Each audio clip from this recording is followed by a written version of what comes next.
and welcome to the Yerky Boys. May the Kandrona shine and strengthen you. My name is Will. My name is Jonathan.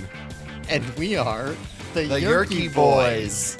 Wow. Wow. It was hard because you can see my instinct is to come in early. Uh-huh. But I think it worked out okay. I think it worked out. Listeners, friends, Yerky brethren. We never came up with a name for our fan base. That's true. But let's do it now. What about shitbags? How about fuck faces? Pay pigs. Pay pigs? Well, that's for the Patreon. That's true. Big news this week. Maybe some listeners, maybe some eagle-eared listeners can already tell that we are, for the first time in 2 years, something like that, recording in the same place at the same time. Holy shit. Which means if there's anything strange about the audio, it might sound better in some ways, might sound worse in others. That's why. This is a special occasion. Why is that? Why are we together? We are together because today we're going to be reviewing the Animorphs graphic novels. We're reviewing them? We're reviewing them? We're going over them. Sure. I don't know. Talking about them? I don't know. Wow. Whatever we're doing. We got them right here. And don't yell. Just relax. Excuse you? Just relax. You just need to calm down. Keep going. This is the problem is that he can see me, so he's getting more ornery than he normally would be. Keep going. But, so... His flesh is rotting as we speak. I have to look at him like this fucking David Cronenberg-ass motherfucker. Go ahead. Somebody here doesn't own these graphic novels, Right. so I had to come over here and provide them for him to read. That's correct. He is here only by necessity. That's right. Otherwise, I would never show up. In case Not people, in a million years. If listeners are wondering, like, are they really friends? When they started a podcast together, right? They must like spending time with each other. No, I haven't seen him in a year and a half. The only reason he's here is because he needed to be. I went to Japan with you. A year and a half ago. Yeah.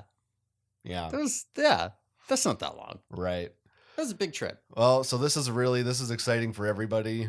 The energy, you can always feel that energy for an in-person show. Mm-hmm. And that makes all the other episodes feel shitty by comparison because of how limp they are. And today, I am anything but limp. Same. I am engorged. I'm excited to get into these. This is big. This is a long time coming. We're approaching the tail end of this show, and these have been sitting there for a long time waiting for us to get to them. Mm-hmm. Really waiting, because the last one came out like 3 weeks ago. Yeah. And the first one came out it was before we started the podcast. Yes. But not that long before. Yeah, so all these graphic novels are written and drawn and inked and colored and everything by a guy called Chris Grine. In England, they say called instead of named. You ever notice that? I'm called Paul. They'll say shit bad. like that. It's not good. And yes, the first one came out in 2020. Now, and they basically came out one a year since then. I mean, there's 6. When did we start? Our show? Yeah. 2023? That can't be right. 2020. Could it?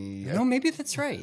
I don't know. It wasn't earlier than 2022. I don't think it's. That can't be. I think it's yeah. 23. I think you're right. I think it's 23. So I had never read these before. Mm-hmm. I've just read all 6 of them in the span of a day. Mm-hmm. You did read them as they came out. Yes, I started buying these after we started our podcast because I hadn't been paying close enough attention. I didn't really know they were coming out. But after getting the first, I don't know, it might have been 3. Yeah, I think it was the first 3 as one package. I then got 4, 5, and 6 as they came out. I had, before this point, read each of them once when I first got them, and I reread all of them in the span of 2 days just to be a little bit more prepared. Got it. And it was a little crazy reading through these in one day and in each one looking at the copyright date and being like, I just jumped forward a year every time one of these books came out. Yeah. Well, they're pretty hefty. I mean, these are not coming out once a month. I'll say that. They're big boys. I mean, we'll talk about it all, and we're getting right into it today. There's no business. There's no email. We're getting right into it. No sharing today, huh? No, we are not sharing at all. except for our thoughts on these graphic novels. But yeah, Chris Grine, I've been looking at a bunch of interviews and AMAs and stuff with him. We watched a couple of interviews that he did, videos as well. And according to a Reddit AMA, he said the first book took him about 9 months from start to finish to do. So I'm assuming that's true for the other 5 as well, and would make sense with how often they kind of come out.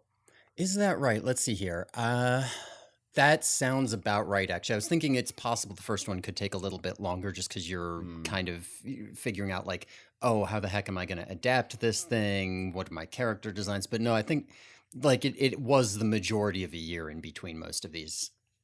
So where do we start? Because we could talk about what I've read about him and his process, but maybe we should just start with the more basic, our impressions of them and what we like about them or don't.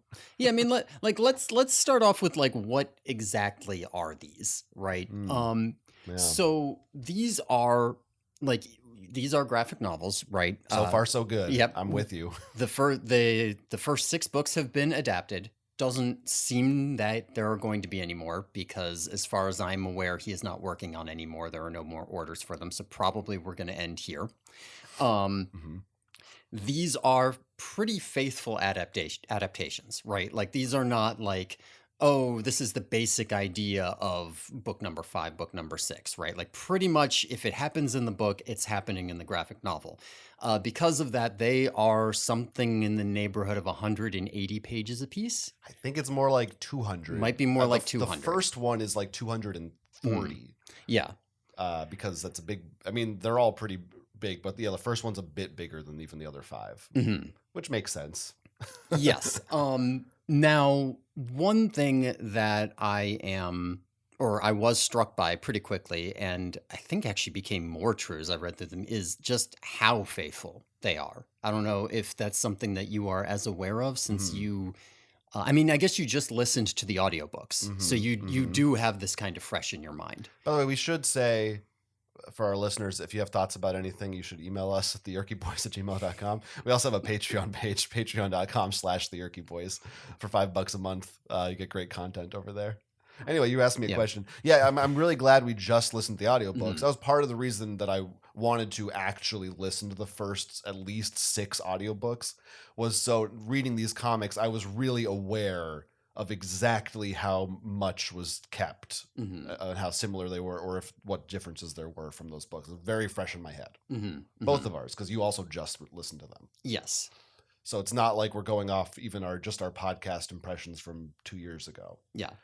Very fresh in our heads. And yeah, it's the invasion. Yeah, like the titles are the same as the first 6 books.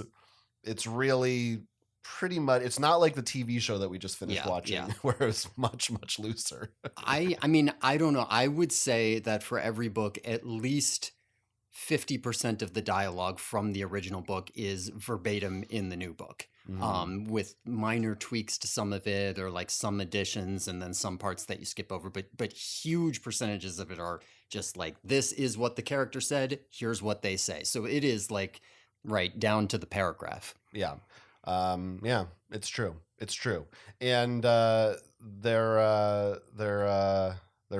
faithful, is what we're saying. Yes. To the books. I had another thought, and it left, and then I tried to bullshit like it would come out. It's fine. Nothing. You can edit this part out. You don't need this part. It's harder to edit. I don't. People like, because we're in person now, it's going to feel more real. This is kind of like a special episode. It's like a live episode. Yeah, it is odd, right? I'm not looking at my little computer screen with my little notes. I have to look at you. Well, we're sort of facing different directions, right? So I'm safe if I can kind of look this way, because it's, you know, as computer. As 2 men, we don't really like making eye contact with each other, or just even being this close. It's also a millennial thing. Yeah, is that what it is? Millennial man? I just am worried that people will find out I have a man in my bedroom. I don't want the rumors to start flying. Talking about the Animorphs graphic novels here. There are 6 of them. We did read them all.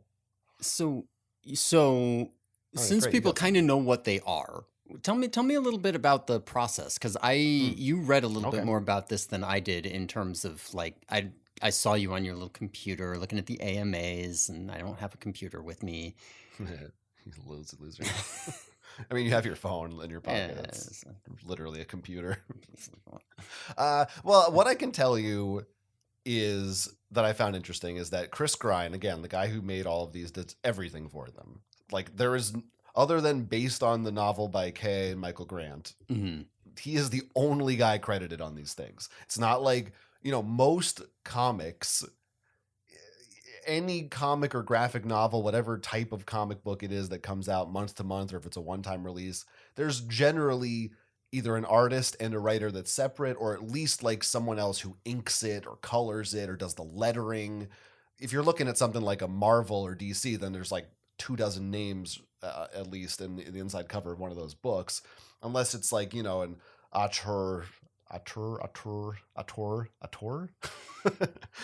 one of those things. Yeah, like a Scott Pilgrim, but even like Watchmen is, two people. Like, there's most books are not just one guy, so that's kind of Well, he sort of has a writing staff here, at least. Right. I mean, he is drawing heavily from the books. Yeah, you're right. But I am kind of interested, and I don't know if you saw anything about this. Is like, how do you? Because there's a lot.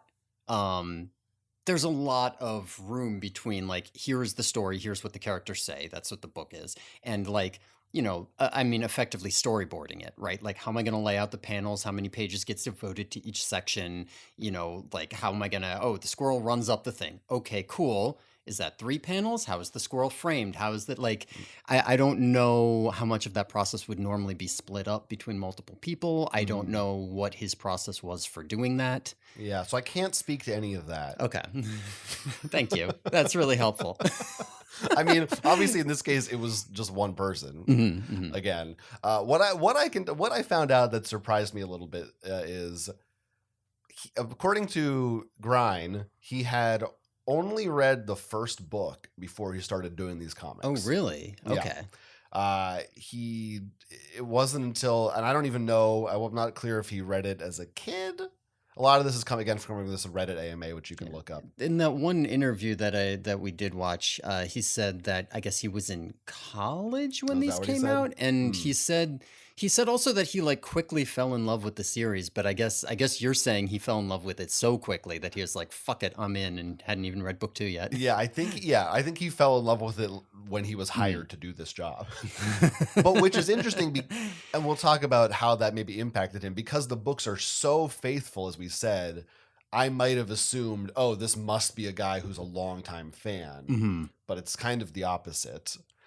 So there's that aspect of it. I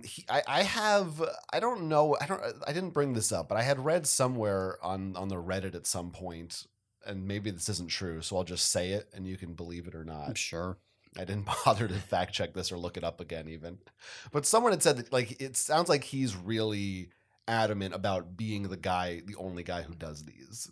In terms of, he just likes to work alone. Okay, I was gonna say, is that like throughout his other work as well? Because I knew he has some other series. Yeah, Chris Grine. Before this, he has Secrets of Camp Whatever, Chicken Hair, and Time Shifters, which is the one that is always advertised in the back of each of these books. Yeah, I saw some of those.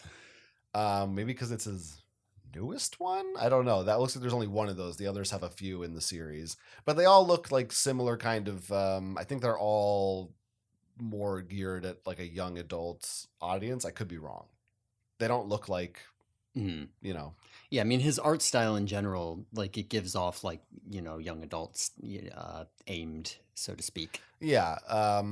Cartoonish. I mean, we'll talk about how we feel about about that art. But yeah, so he was like a guy who was kind of new to this world, but just really loved it and dove headfirst into it. And from what he said, he was really, we watched the thing where he was talking about how he wanted to just stay as true as possible to these books. He did not change that much. He also said that he wasn't before this, he didn't really draw animals that much, which is also kind of funny. What about that chicken hair thing? Or is that post? It's possible that was after. How could it be post? But it's also, I mean, we're looking at chicken hair. Listeners can't see it, but those are much less realistic. Okay, I drawn see. I see. animals. Yeah. They're more anthropomorphized versus just like real animals. But that's what he says here. He says he it's not his quote happy place when Mm, drawing. weird. Do we know why he was picked in particular? I assume this was just Scholastic was Yeah. like, who's a guy who's free who did art that we kind of like. Okay, sure, sure, sure. Because I was thinking like a guy who's like, oh yeah, I don't really draw animals, would not have been my first choice. Yeah, yeah, yeah. So yeah, I don't know. Should we talk about? I think we should just talk about them as a whole first, then maybe we can dive into them. Yeah, yeah, yeah. There's obviously the biggest thing. If we're Mhm. talking, if we're saying that most of the dialogue, Mhm. actually, the biggest change. This is what I was going to say earlier. I think really the biggest difference between these graphic novels and the books is that they pretty much do away with the POV narration aspect. Yes. Which is it's kind of interesting because it's still sort of POV, right? In that like if you take a book that's written entirely from Jake's perspective and then you retell the story but you take away the narrative conceit that it's from his perspective, it's still basically from his perspective, right? Because we mostly only see scenes where Jake is unless he inserts like one page of somebody else or something like that. Mm-hmm. We often have to find out about things that happened off screen through conversations, and it's a little odd. It's not necessarily a problem, but like each book does have that point of view element left to it, and it is a little bit odd that that is inherently there, but that we don't have just like a little thing at the beginning, my name is Jake or something, just on the first page or I something. think yeah, the first book it has I can't tell you my Hmm. last name. I can't tell you where we live and all this stuff. Right. But it doesn't say my name is Jake, Hmm. which is a little weird. Having said when we talked about our adaptations, I said I felt that was a necessary element of it. Hmm. Um, I do think when I was reading them, though, it did feel more or less natural to me. I didn't feel like, Hmm. why aren't we going to Cassie? If anything, it was the opposite where I didn't feel that way. I felt more like, oh, when you do remove that narration, it actually feels less awkward in some respect. Because, sometimes we'd read those solo books and it'd be like, it's weird that Marco's Hmm. not dealing with his problem from last week. Yeah. But because you're not literally in someone's POV with their thoughts all the time, and because all the kids are usually in most of the scenes, it felt less strange to me. I was more just going with what was happening, what I was reading on the page of, oh, all the kids are here, they're doing this right now. But I don't know how much of that also comes from now that I've experienced these stories a few times. There's part of it that's just like, this is just what happens. I'm not looking at it through as much of a critical lens, perhaps, now that it's sort of more know what to expect. I'm kind of rambling now. I don't know. You want No, to no, jump I in? I hear what you're saying. I do think Tired. that if I had not read the original books, if I didn't know that these were like a shifting point of view, I would have thought of these as having a shifting focus, right? I wouldn't have thought like Hmm. this is Rachel's point of view. I'd have been like, oh, Rachel is the focal character this time. And it like what you're saying is not wrong, that I wasn't sitting here like, how come we don't see what Marco's doing kind of thing. Yeah, yeah. It is an interesting choice to make, though. And it's one of those things that I think we're going to see. Oh, the few things that are different stand Hmm. out more because Yeah. so much is the same.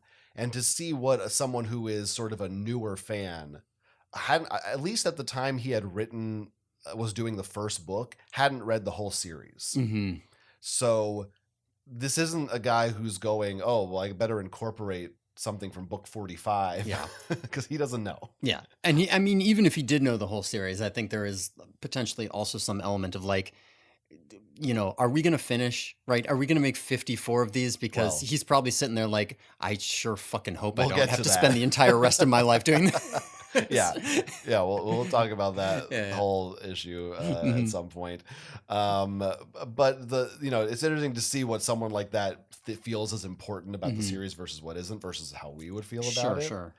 But I would think for comic books, one of the most natural things in the world to put in a comic book is the rectangular thought box, which is like ubiquitous. Like Mhm. every Spider-Man comic or whatever always has a narration. You use it for exposition. It's so natural that it feels like such a perfect fit for a comic that you could do an even more direct adaptation and keep a lot of that in there.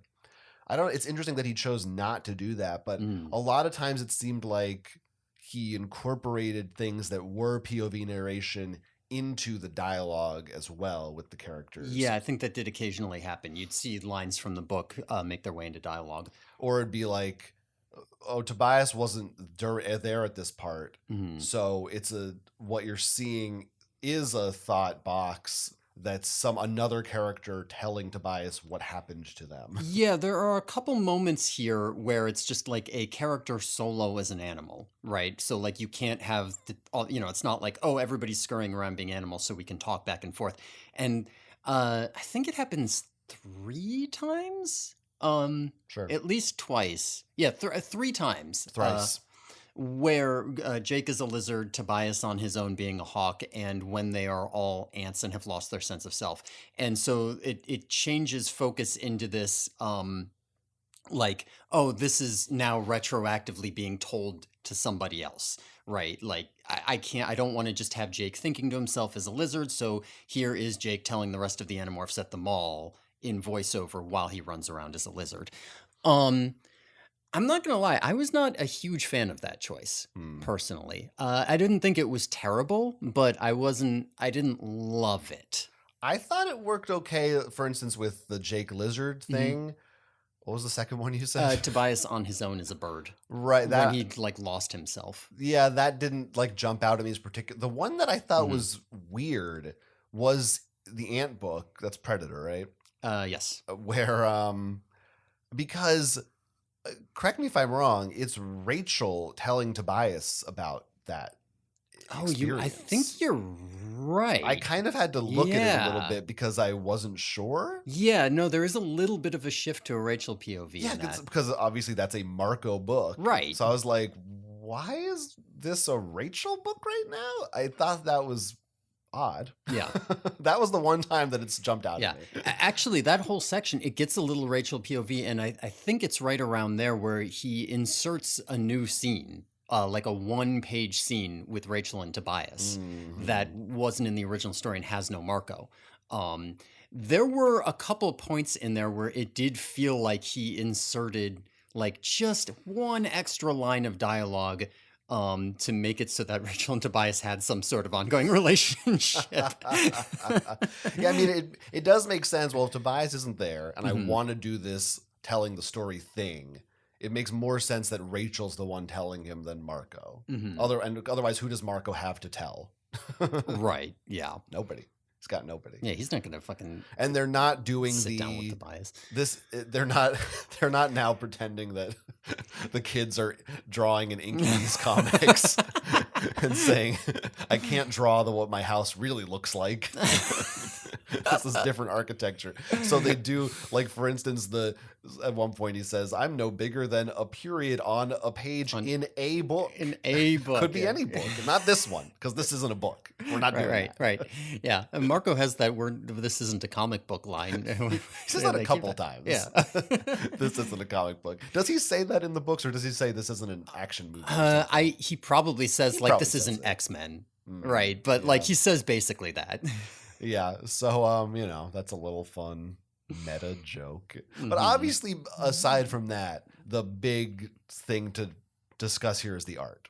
Yes, because that really is when it's so faithful to the book. Yeah, the art is basically whether or not you like these books depends on whether or not you like the art. Yeah. So, do you like the art? 5 words or less. Okay, so I actually do kind of like it. I don't know. Do you not like it? No, I mean, okay. No, just the way you introduced that really felt like you were apologizing. Like I was gonna say before you even started. Like, gotcha. So there are some things that I do really, really like about the art in this, and there are other things where I'm like, yeah, it's fine. I don't know, whatever. So I think that some of the things I like, I'm decently happy with the character designs. I love the morphing sequences. I actually think he does a great job with the animals. I was surprised to hear that he doesn't do animals because I think he does them very, very well. Um, there are sometimes like it's got this very. How would you describe this style overall? I don't even know how to. It's a it's It's an got like a interesting feeling. question. I do think it has a little Saturday morning Hmm. cartoon, like not exactly in this, but kind of in the wheelhouse of what I would think of as what we often discuss, like the kids WB Saturday Yeah, morning, like a more modern variant, like what you would or imagine would from like the teens or maybe even the 20s, not from like, 90s or aughts Saturday almost like morning. a maybe like a Disney, more like Disney Channel, almost like a Kim Okay. Possible or something, Interesting. Yeah, like yeah. that sort of Yeah. vibe. And I don't mind that. I'm not looking at it like that's my favorite and that's what I would go for, but I think it works totally fine. I think that when I have issues with it, it's a lot more. There are some times where, and I think it got better in the later books, but there are some times where the characters get a little smirky, um, that I don't always think is appropriate to the line being said. Because Mm. like you know what, if you make Marco smirky in every panel, that's fine and good. Even if he's saying something depressing, it's like that he's not showing that. But and there are other points where I think that the dialogue scenes get a little bit it gets a Mm. little dialogue heavy, and so Mm. sometimes it'll just be like, open the pages, stand back, and it's just a bunch of heads. And Right. even, there are even points like in the message, there are several pages where I'm like, it's the same thing, but they're dolphins. Like it's just a bunch of dolphin heads for multiple pages in a row. Um, it works out because it's still got the Animorph stuff that I love, but like there are times where I'm like, I wish it was a little more action oriented. And I think that's one of the things I didn't love as much about the like narration, for the points where they couldn't do things is I was like, well, you've got these like dialogue heavy sections. I almost wish there were stretches that just didn't have words to balance that. So you get a little bit of like some heads talking, a Mm. little bit of some like action sequences, and you're interpreting the panels a little more. Yeah, yeah. But I think that comes with the territory of being so faithful as he is, yes. because Yeah. he has to fit all that shit into a comic, Right. and they're Yeah. already huge. So like he can't hardly have a page Yeah. without dialogue on it. Yeah. He Yeah. has to get it all in there. I was thinking about that very specifically during the Tobias as a bird section, because I was thinking Mm. about it and I was like, I think Hmm. this could be a lot better if Yes. you showed it visually. And then I was like, but Yeah. in the books, he's a bird for a chapter. Mm. And if I had to extend that, show it visually rather than having the narration, it's at least 5 times longer. And the Hmm. pacing is going to get really thrown off. So Yes. there's reasons to keep it like that. Yeah. The way I envisioned like some of those sequences in the encounter is like, yeah, there would be like 30 pages of just him Yeah. swooping around, Right. thinking deep thoughts sometimes, but he'd be swooping around a lot. Mhm. And yeah, there's just not enough space to do that. Or like we're talking about, if this was the TV show, if the encounter was like an hour long TV episode, Mhm. I would want like 20 of those minutes to be Tobias just flying around Yeah. thinking. Yeah. I think motion helps so much too, Mhm. because if I want to show like motion in a comic strip, then I either need a lot of panels or I need very dynamic motion, like some crazy everybody's doing poses. If I just want to say like I want to show Tobias soaring, right? In a TV show, you can just show him flutter his rings for like 10 seconds. But in the comic book, you're like, okay, you've got a panel of him soaring. What do you want? You want 5 fucking panels of him soaring? It's going to be the same panel, kind of thing. Yeah, yeah. Unless you're really good at, Yeah, like yeah. somebody could do it, Yeah, I'm sure all but of these are like, if yeah, you're good enough, you can break any rule, but right. So for the most part, you like the art. I think for the most part, I like it. Yeah. I mean, I guess maybe the question maybe this is for the end of the show, but Sure.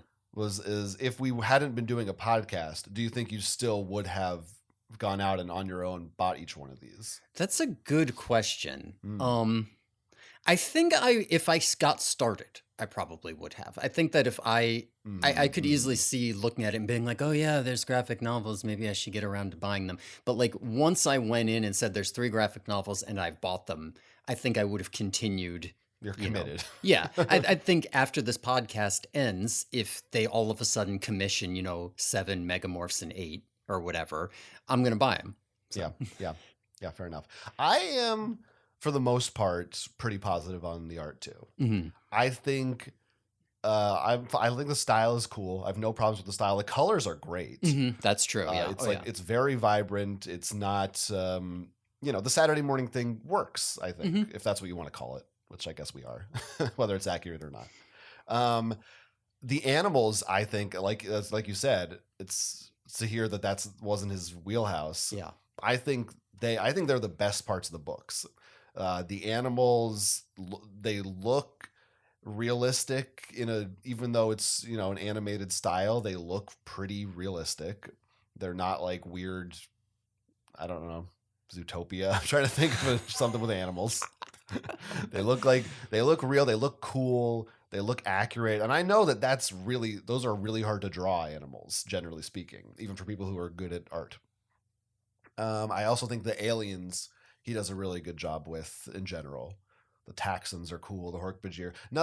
It's not like watching the TV show for obvious reasons where there were so many aspects that we just said, well, that's not a Dracon beam, clearly. That's just wrong. Yeah.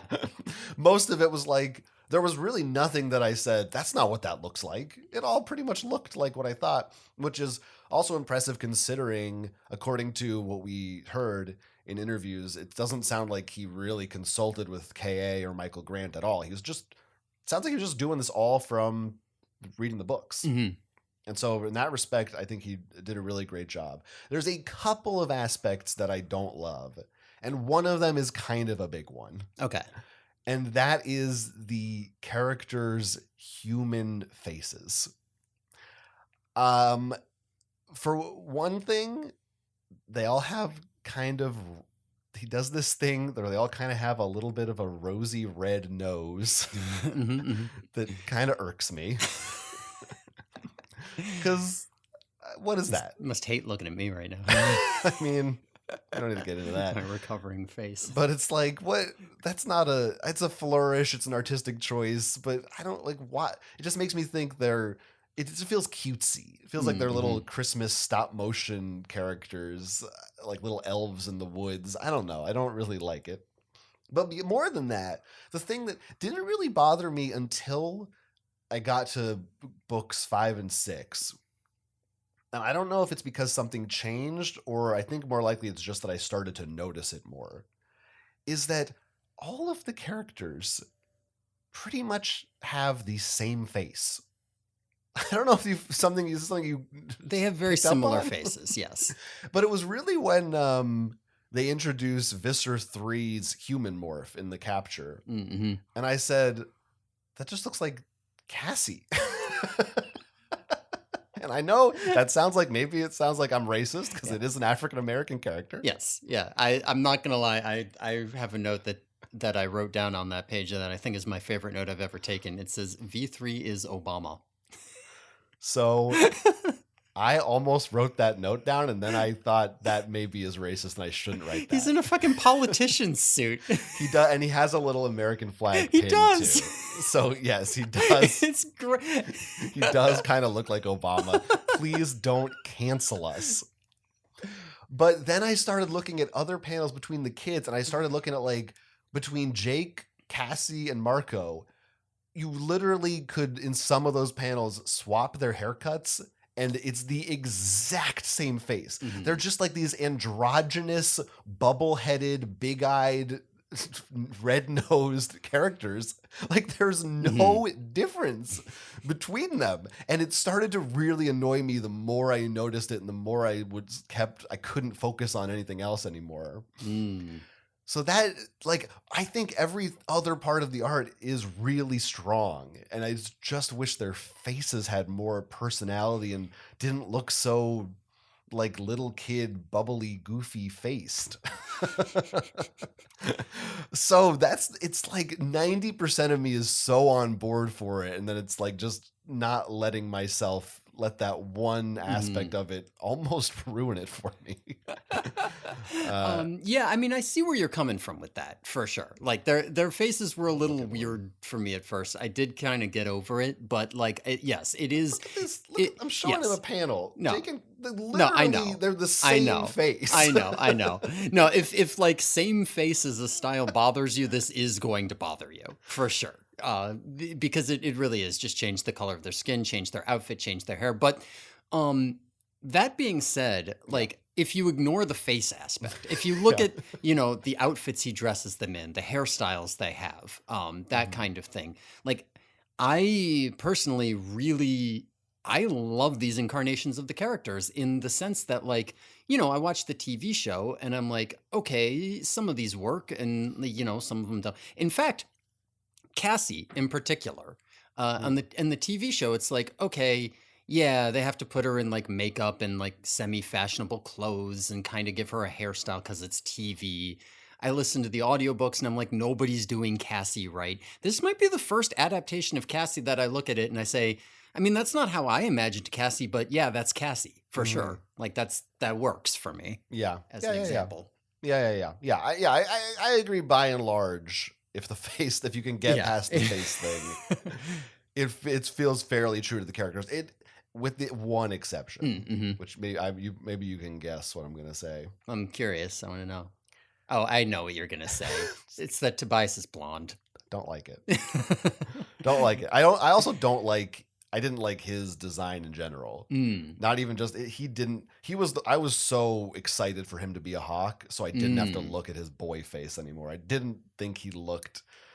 I'm sorry. I know the books say he's blonde, but the TV show and the covers of the books, that's my headcanon. That's what he looks like to me. And Christopher Ralph is it for me.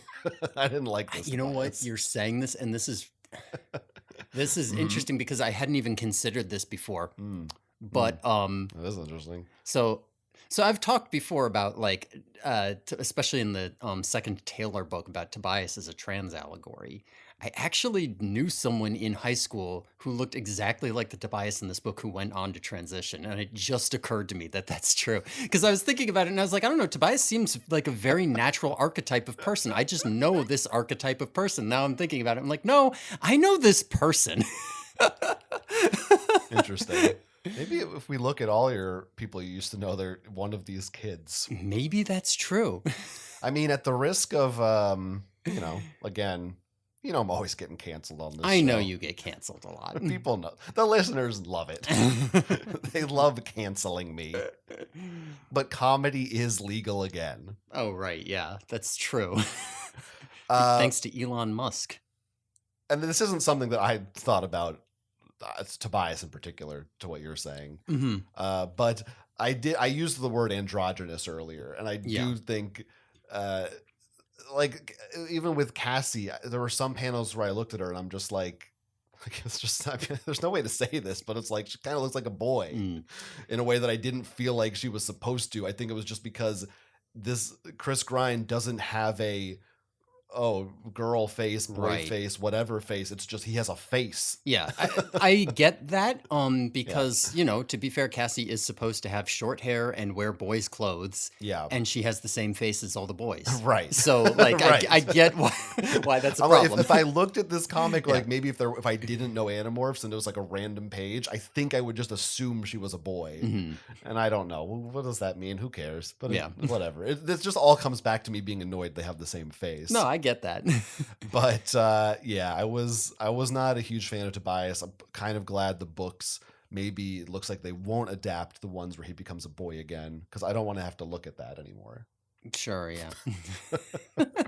Now that being said, I really like Tobias as a member of the cast as a bird in these books. The bird reaction shots in these books are incredible. Yeah. There are one or two panels in here. I could probably find one for you right now. Don't do it. I'm going to go look. Folks, he's reaching for the stack of comics. But like there it's fun. He's laughing. I need a scan of these. If somebody knows where I can find a scan of these online so I can just make a little reaction panel. Right. Are you talking about an illegal? copy of the books? I want something totally legal. It's not illegal for me to have it because I purchased it legally already. That's true. You could just take your pictures with your phone and crop out the panels. Yeah, but then it's going to be weird because there's going to be an angle and it'll be hard to keep glare out, You're right. That sort of thing. Should I wait for you still to be finding a panel? No, you're good. You can keep going. Talk about something? I don't know what to... No, just do your thing. I forget. Now I don't know. We're talking about Tobias and the faces. Oh, he's got a panel for me, folks. This is the panel I want. I want that one right there. Yeah, I see. There's a Tobias. There's a look on Tobias's face. There's just a little bird head popping into the panel, like the little profile. Yeah, Rachel's talking to him about how he almost ran into the glass in the mall. And he just gives her a look. Yeah, he's got a look kind of like... You could read a lot into that look. He looks sort of maybe like a little annoyed, a little embarrassed.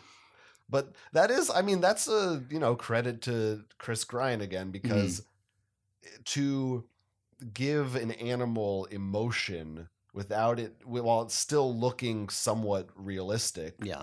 It's not the live action Lion King. Yeah, I was about to say it's more than the fucking Lion King could do. Like the eyes are expressive. You can read the emotion, but you're also going, that still looks like how a bird would look. Yeah, it's a tough line to walk, I think, to do them in the same style as this like cartoony Saturday morning thing and have them be expressive and even like goofy in the way that they're expressive and yet still be realistic at the same time. And I think the lines walked pretty well. Should we talk about maybe little things about the individual books? Sure, I guess.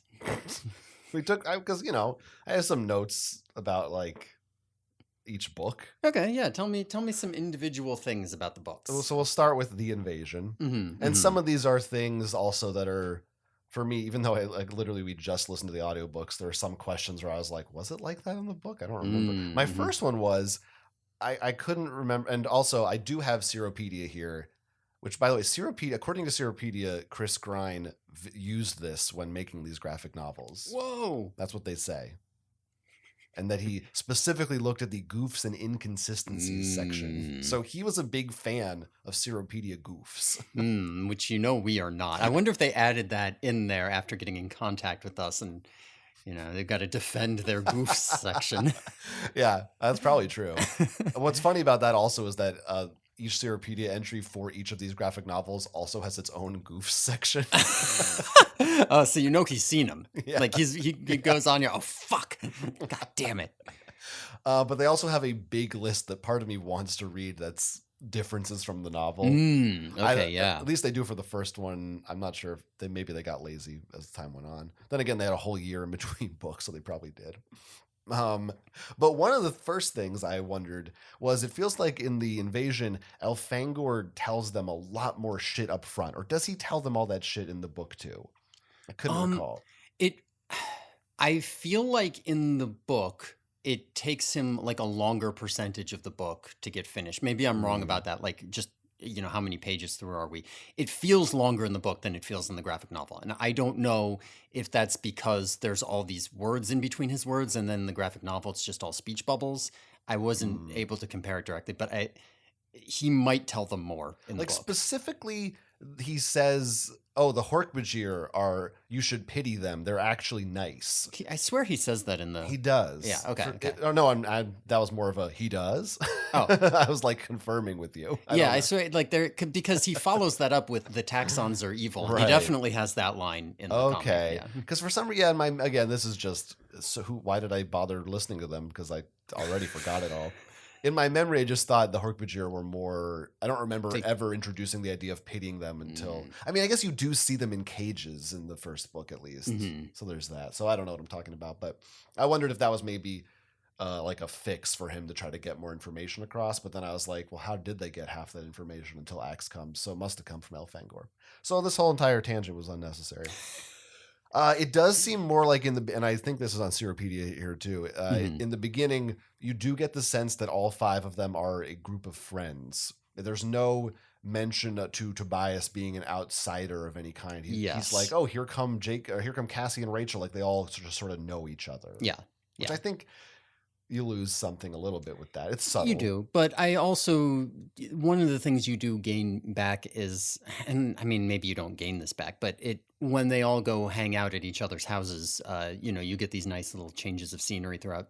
Whereas in the early Animorphs books, they kept being like, we didn't want to seem like a friend group in case people got suspicious, which is stupid. That's true. But You don't have that. yeah, I mean, things that are maybe more generally too.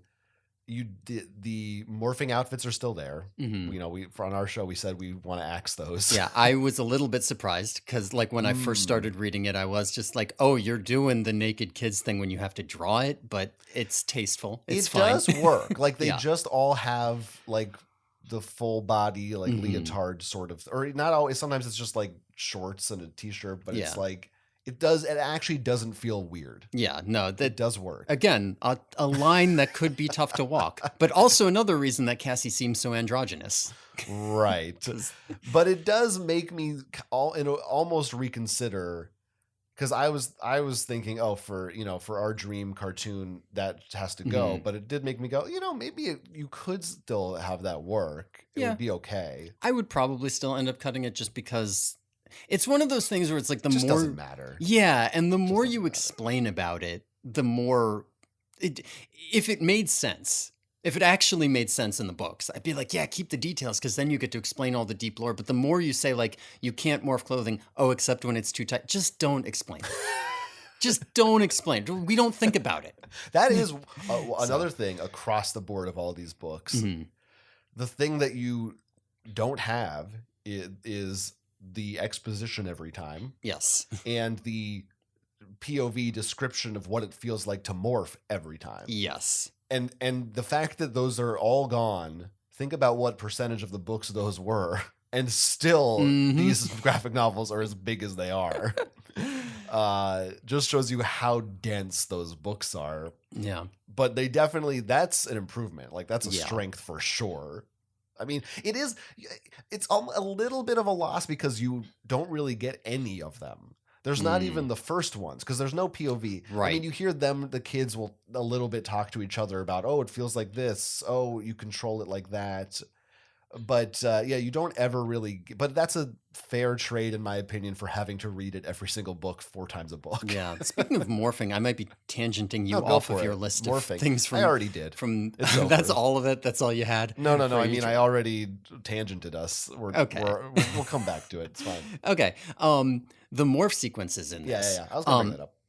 Okay, yeah, because I'm a big fan of the morph sequences in this, and one thing I think that it does a decent balance between the TV show and the books. Because you were saying when we were talking about our Animorphs adaptations, keep the TV show idea. Like we don't want them spending like 5 minutes on a frickin' morph, right? Just they zip there, and this does I think a decent job of like showing you like okay.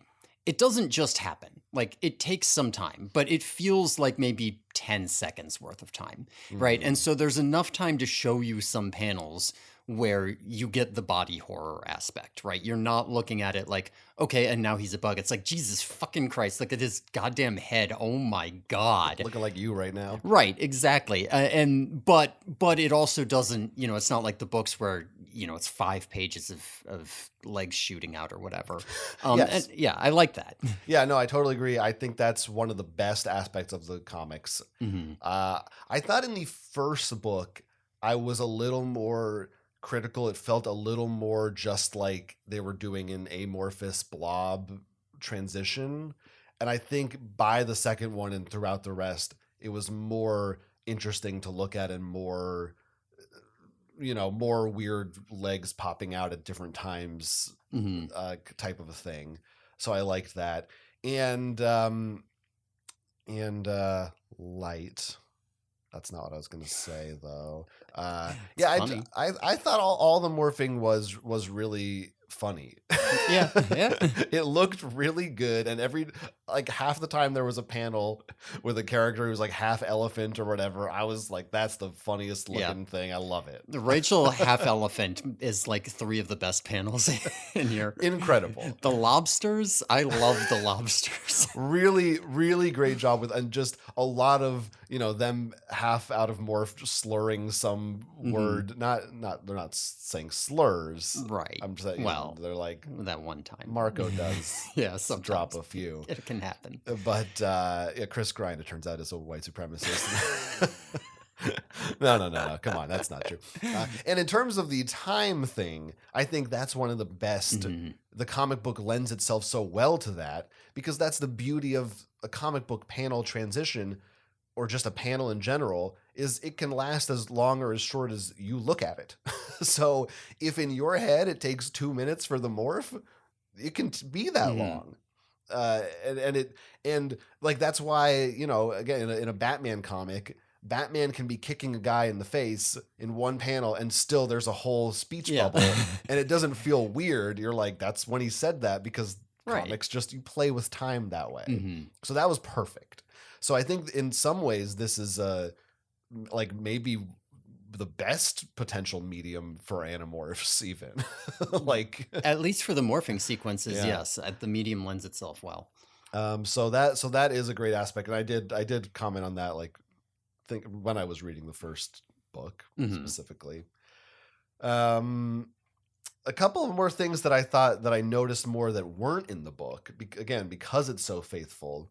Marco does not say, he does come up with the term Animorphs, but he doesn't say idiot teenagers with a death wish. Yes. Which feels like, if you were a big Animorphs person, you'd know, like, that's the subheading of the Reddit.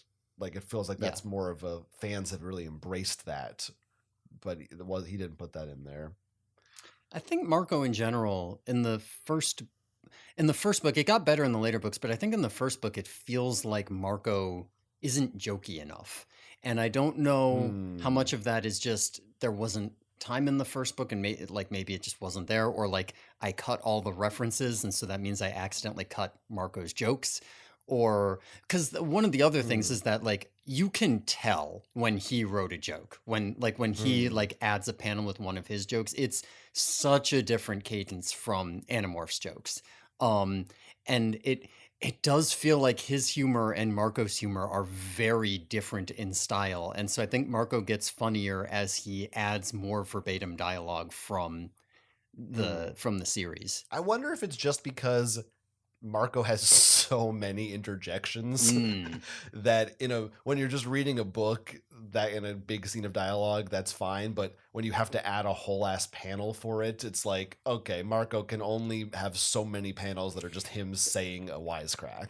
Yeah, I mean, I was just reading it and thinking, I get the impression that maybe this guy's a little bit too nice for Marco's humor. Maybe he's like, oh yeah, Mark. I don't know. Maybe this is just me reading into it, but I kind of got the impression that maybe he's like, yeah, Marco's fine, but he's not my favorite because he's kind of mean. I wonder how much of that is the art style too. That could be, because it is so round and almost Pixar-esque. It's like, it looks cute. Yeah, so maybe that's why I'm imagining that, and maybe that's not true at all. And he's actually a giant asshole. There are a few, like, they do still, at least I remember keeping the, Rachel, how are we going to know when you turn into a shrew? Yeah. But like that stuff is all directly kept. You know what I mean? Like the stuff that he adds isn't like that at all. I see. All right. So I'll move on to The Visitor. Sure. Yeah. Why not? Oh, actually, can I mention one thing? Please. One of the characters, I think it might be Marco or is it Jake, in the first book is wearing a shirt that says "I heart naps." And I was a big fan of that shirt. There's some good shirts in this. And they call it out too. Oh yeah, they do. Like someone says something, and this is coming from the guy with the "I Heart Naps" shirt. Yeah. That was pretty funny. Actually, speaking of good shirts in this series, at the beginning of The Visitor, the guy spills, I think it was beer in the original, but it's soda on his good shirt, which Chris Grine depicts as a shirt that says good. And I am such a big fan of this. I kind of want to get a shirt that says good just so I can say this is my good shirt. That was really funny. It does. That feels like the kind of joke, like sometimes there are jokes in screenplays that you don't see when in the movie, but on the page it'll say something like, and then he hits a tree, and then the guy like yells out, "I hit a tree." This is such a bad example. What the fuck am I talking about? Nobody knows, nobody cares. But this feels like one of those kind of things where it's more funny to imagine he read the book and saw the guy said, I spilled it on my good shirt. So he had to be like, well, how do I draw that? Oh, it says good on it. I'm very curious know? to go back and see if that's the actual literal line from That's the my book. assumption. It must be, Yeah. right? Otherwise, why Maybe. the fuck do you come up with that joke? It's so weird. Because you're a funny guy. That's why. So some of the stuff we were talking about in these books in general, I think maybe came from the revised editions. Because we were talking about off pod, we didn't mention some of the audiobook stuff. I think also was from the revised editions. Maybe we did mention that on the podcast. I don't know. I think that's true. But one of the ones I thought, I wasn't sure, but when they're turning into wolves, I think I actually skipped ahead. It doesn't matter. I'm talking about this now. Well, like when you're on a different book, but it's fine. It's the problem is that my thumb moved. I'm so bad at this. We're good podcasters. This is the best podcast in the world. Who gives a shit? We'll jump back and forth. Who fucking cares? But they say the thing about alpha wolves, and in this book, Cassie's like, actually, that's been debunked. The alpha wolf thing was that. I feel like that was maybe that wasn't debunked when the book came out. And they added that. Yeah. Because I feel like that would have been around the time. Yeah, I don't quite remember, but like you might be right. Like 90s feels like a time when that either was in the process of being like fought to be debunked, but like the fact that that's not true, I think wasn't common knowledge even among people who should know better in the 90s. Seripedia has this under trivia. They say that the graphic novel is set in the 90s. Oh, and the original, the theory was first debunked as early as 1999. So before this book was written, or after this book was written, rather. This isn't telling me if it was in the novel or not, but yeah, technically. That's actually another thing. I guess the comics are set in the 90s. Yeah. I thought it was sort of more ambiguous. I did too. There aren't phones. So in theory, this is not later than like the mid to late aughts. There's like one shot when they're in a sharing meeting where there's a controller in the background on a chair who looks like they're looking at a phone. Oh, interesting. But it could be like could be anything. Could be a Game Boy. I don't know. But it's not in your face. This is the 90s. Like if you told me this was modern day, I'm like, yeah, like malls still exist. Yeah. There's nothing. And they also dropped a lot of the pop culture references explicitly, which I assume is because it's one thing to reference it in text. It's another thing to have to draw a copyrighted logo. Yes. So like they don't go to Radio Shack. They go to, it's like Radio Shanty. Shanty. They go to Spears and Hammers. What is that? I don't even know what that is. Sears and Roebuck. Right? It's got to be, right? Oh. Gotta be. Because I'm too young for Sears and Roebuck. I'm like, I know Sears. Anyway. I had a couple more that they did somewhere in here, but I don't have them. Yeah. Yeah, I think they'll make a couple actual references, but yeah, anytime they are going to a real place, there's no Cinnabon. Right, yeah. I think it is called Buns or something. Yeah, I think they just say they make the mall. I love the mall has a big sign out front that says the mall in big red letters. That's because they can't let you know where it is. Oh, that's true, yeah. They edited that. Right. Chris Grine. They should have done, I probably said this on an earlier podcast, they could have done a Lemony Snicket thing. You know, the series of unfortunate events books where I'm sending these books to my editor. Like the Animorphs, maybe that's the new framework, is they're not writing it. They're telling their stories in their journals, and then there's a scholastic editor that they're adapting it, and they have to protect their identity. So it's not, the kids don't have a publishing deal. They're not going down. I don't know. Doesn't matter. Shut the fuck up. We're talking about... What are we talking about? The differences between the books? Yeah, you were talking about some of the changes, like the Alpha Wolves Yeah, thing. so I don't know. Jury's still out on that. I don't know. But that's one thing that's interesting. Some things I think don't hit as hard in the comics as they did in the books. And I think it, again, has to do with the amount of time you envision it happening in your head reading it versus panels on a page, even though I just said, panels on a page, you can look at them as long as you want. So I'm contradicting myself maybe. But one of the things I thought, and maybe this goes back to you saying you think these books are nicer, or Chris Grine is nicer, or something like that. Yeah, well, I don't know. Because, like I said, part of that's the art style, but part of it's also the humor style, too. I don't know. But one thing I thought, in The Yeah. Visitor, the scene early on where Rachel gets harassed by a creep and Yeah. then she turns into an elephant. Yeah.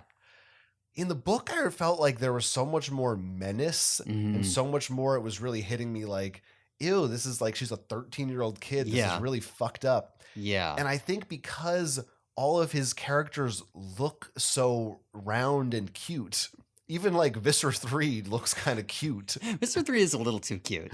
Like the guys who are harassing her, they look closer to her age. And I feel like there isn't as much of an implied threat. Like he didn't want to go all the way there. Yeah. That just felt a little less, didn't have as much teeth. Yeah, it's interesting. There are some parts where I like how it's done. Like there are, for example, like let's talk about the violence because that's a huge part of the Animorphs series is graphic violence, and you have to figure out how to depict that. There are times in here, like I think in book 1, The Invasion, I was pretty happy with it, where it is grotesque enough that it feels serious. Like you do see these people getting thrown 20 feet and slamming into a wall. You do see Rachel get cut and there's blood on her trunk. You see taxons get burst open and, there's blue guts everywhere or whatever. Hork-Bajir's eyes get torn out and it's purple.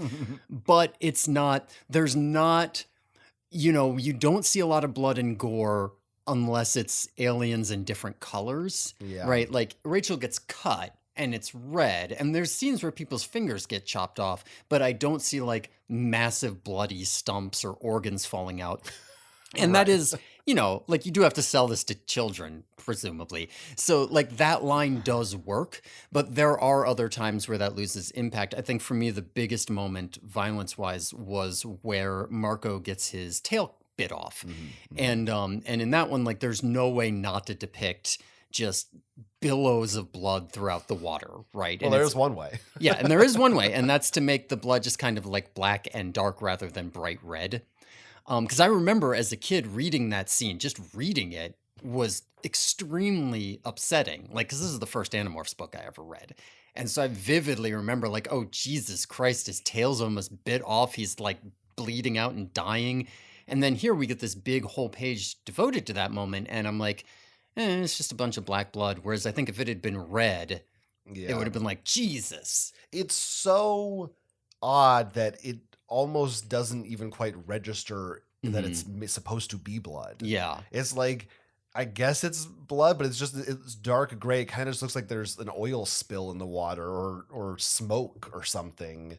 It's like the suggestion of imagine if there was blood here. And yeah, there must be some, I don't know. It sounds like he was pretty free in terms of how much he wanted to adapt these to do whatever he wants. Yeah, what it sounds like. Didn't he say he has a daughter who read them? So he might have been self-censoring to the point of like, less like what does Scholastic say I can get away with, and more like what am I comfortable showing to my kid type of thing. Yeah, possibly. But and even without that, I imagine that Scholastic still would be like, Yeah.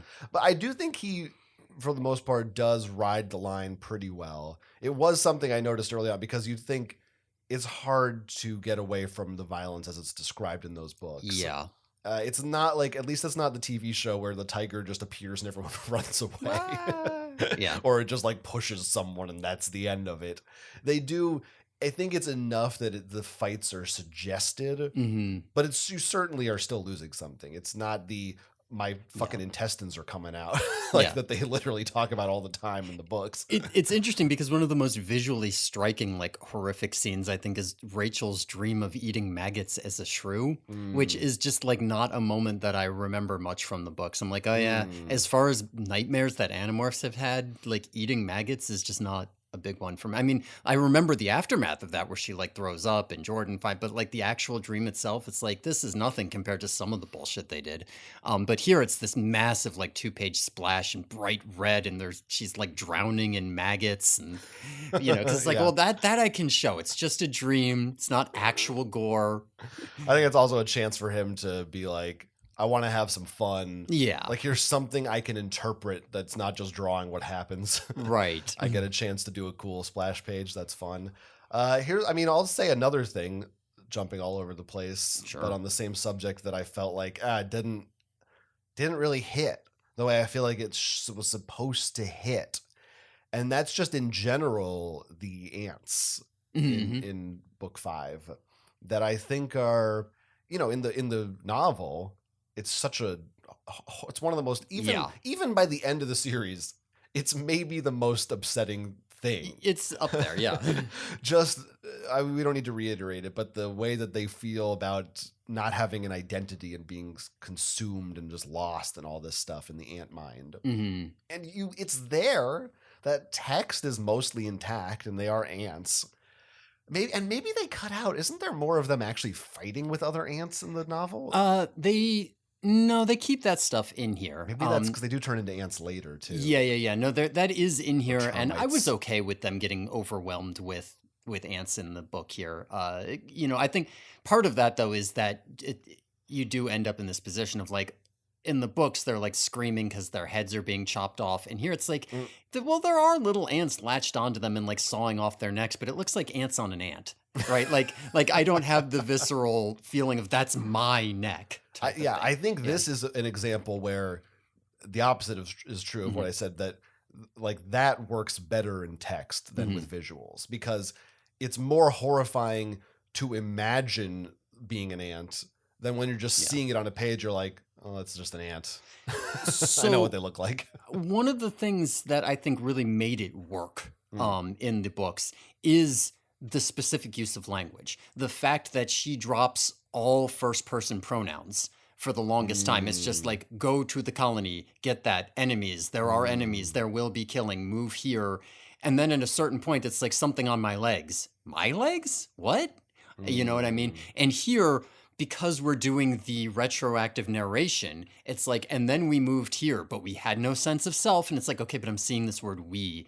And it might have worked better if we did what you said, the like text boxes where you have thoughts, but then instead of doing your standard thing, do it with like, typewriter font, and it just says like move thing, beetle here, follow scent, enemies, then you might get a better sense of that type of thing. We already got rid of the whole conceit of the POV, so can't do it. Yes, I felt that was a shame. A similar thing too when they first meet Axe, and there's the line where Marco's like, "Oh, have you ever fought a Taxon and Herkbajir? It's like, it's terrifying." And I was like, I don't know, in these comics it doesn't seem that terrifying. Like, it just seems like, oh, they're like goofy dinosaur guys, like they fight them, there's not that much blood. It doesn't seem that bad. So I do think that's something that is lost in these comics, is just how horrible it is. Yeah. And I think most of it's the art style.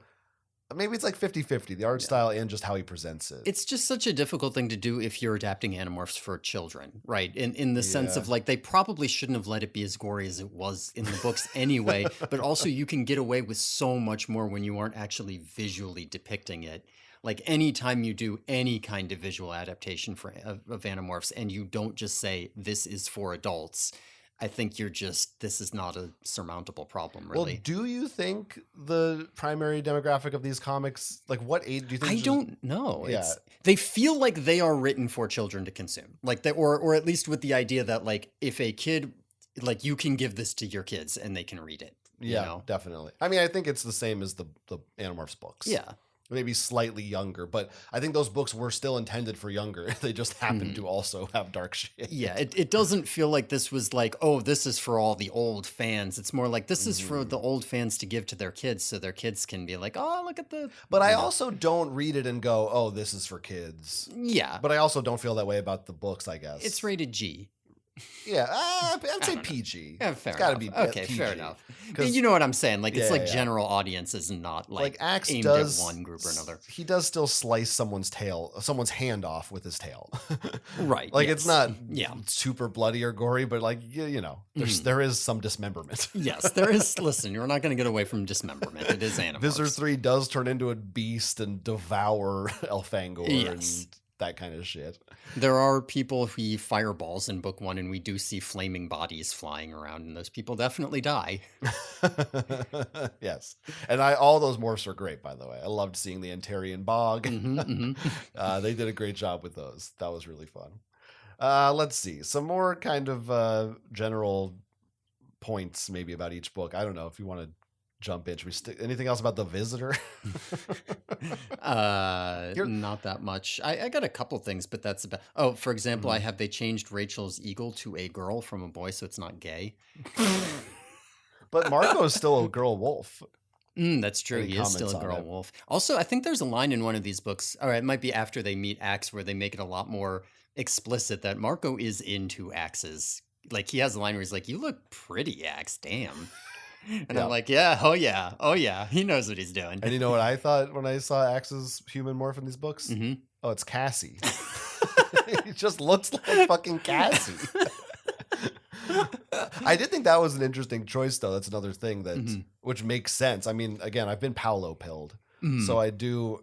My headcanon is now Paolo Costanzo. Yeah, but I don't remember how they really describe it. I guess maybe this is described this way in the books, but it's like, yeah, he would, like, his skin would be darker. He's all of them, so you kind of have a mix of I believe they use the word olive-skinned when they first show him, but they definitely... Well, I shouldn't say definitely, but... Definitely. Yeah, I don't think they describe his skin tone more than once, maybe twice. But mostly they just say he looks like a blending of all of us, which should be some brownish, vaguely. Which again is just funny because in the context of this art, the blending of all of them is just they all look like each other already. So it's like easy. Sort of damn loses some of its impact.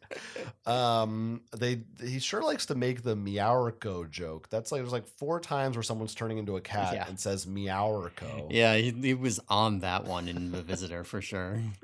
Let's see. I noticed the Taxons have much more diminished crab claws than some of the covers, which I like better. I don't think they should have those crab claws. Something I thought was cute when Rachel writes her note to Melissa, she also signs it with the Animorphs logo.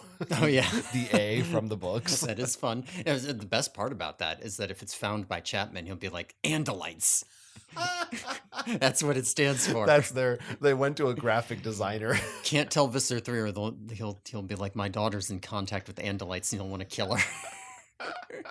I mean, that is their equivalent of the cool S you would draw in a notebook. Yeah. We know now that that A is canon. Rachel drew that A for some reason.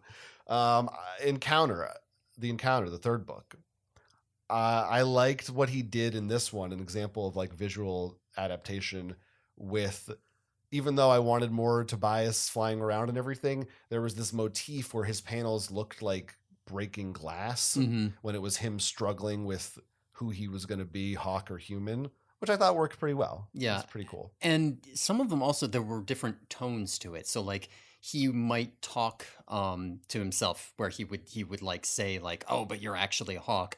And you'd have different colored speech bubbles for those. And in those panels, even if it wasn't breaking, sometimes there would be like a line through it. And on one half of the line, it would be darker and he would have like it's not inverted, but he would have like a in the middle of the night type color scheme, whereas in the regular one, it just looks like day. It was well done, I thought. Yeah, very Gollum-ish. Sure, I probably said that. We probably both said that. Yeah, why not? In book 3. Say it again. I love Gollum. I mean, we didn't mention that. That's another big aspect, talking about the look of the thought bubbles. Oh, yes. Yes, I love that. They're in thought speak. It is round bubbles, and each character has their own color. So you always know it's thought speech because it has a color background. It's like Tobias's are yellow, Axe's are blue, and there's no brackets. Yeah.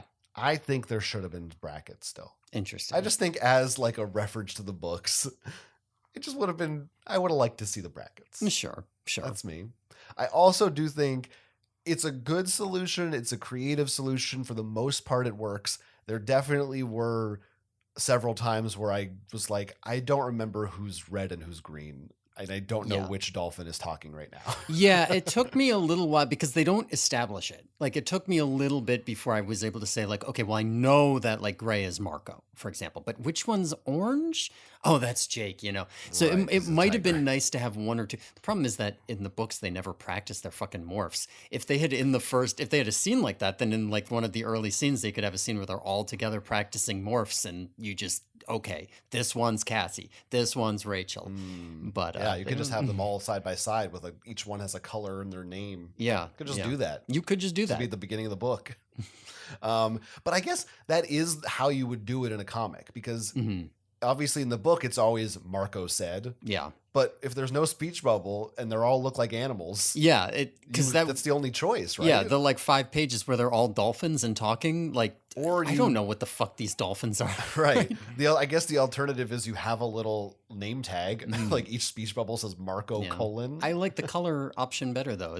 It has more flair to I it. like it. I do feel like there's maybe a compromise. Like somehow because when you have 6 different characters with their own color, it can get Maybe messy. what you need is a more coherent color scheme, right? Because like it's not that hard to remember. Like, well, Axe is blue Right. because he's blue, and even like, oh, Cassie's green because she's the nature lover. But like, why is Marco gray? Why is Jake orange? Just because those were left?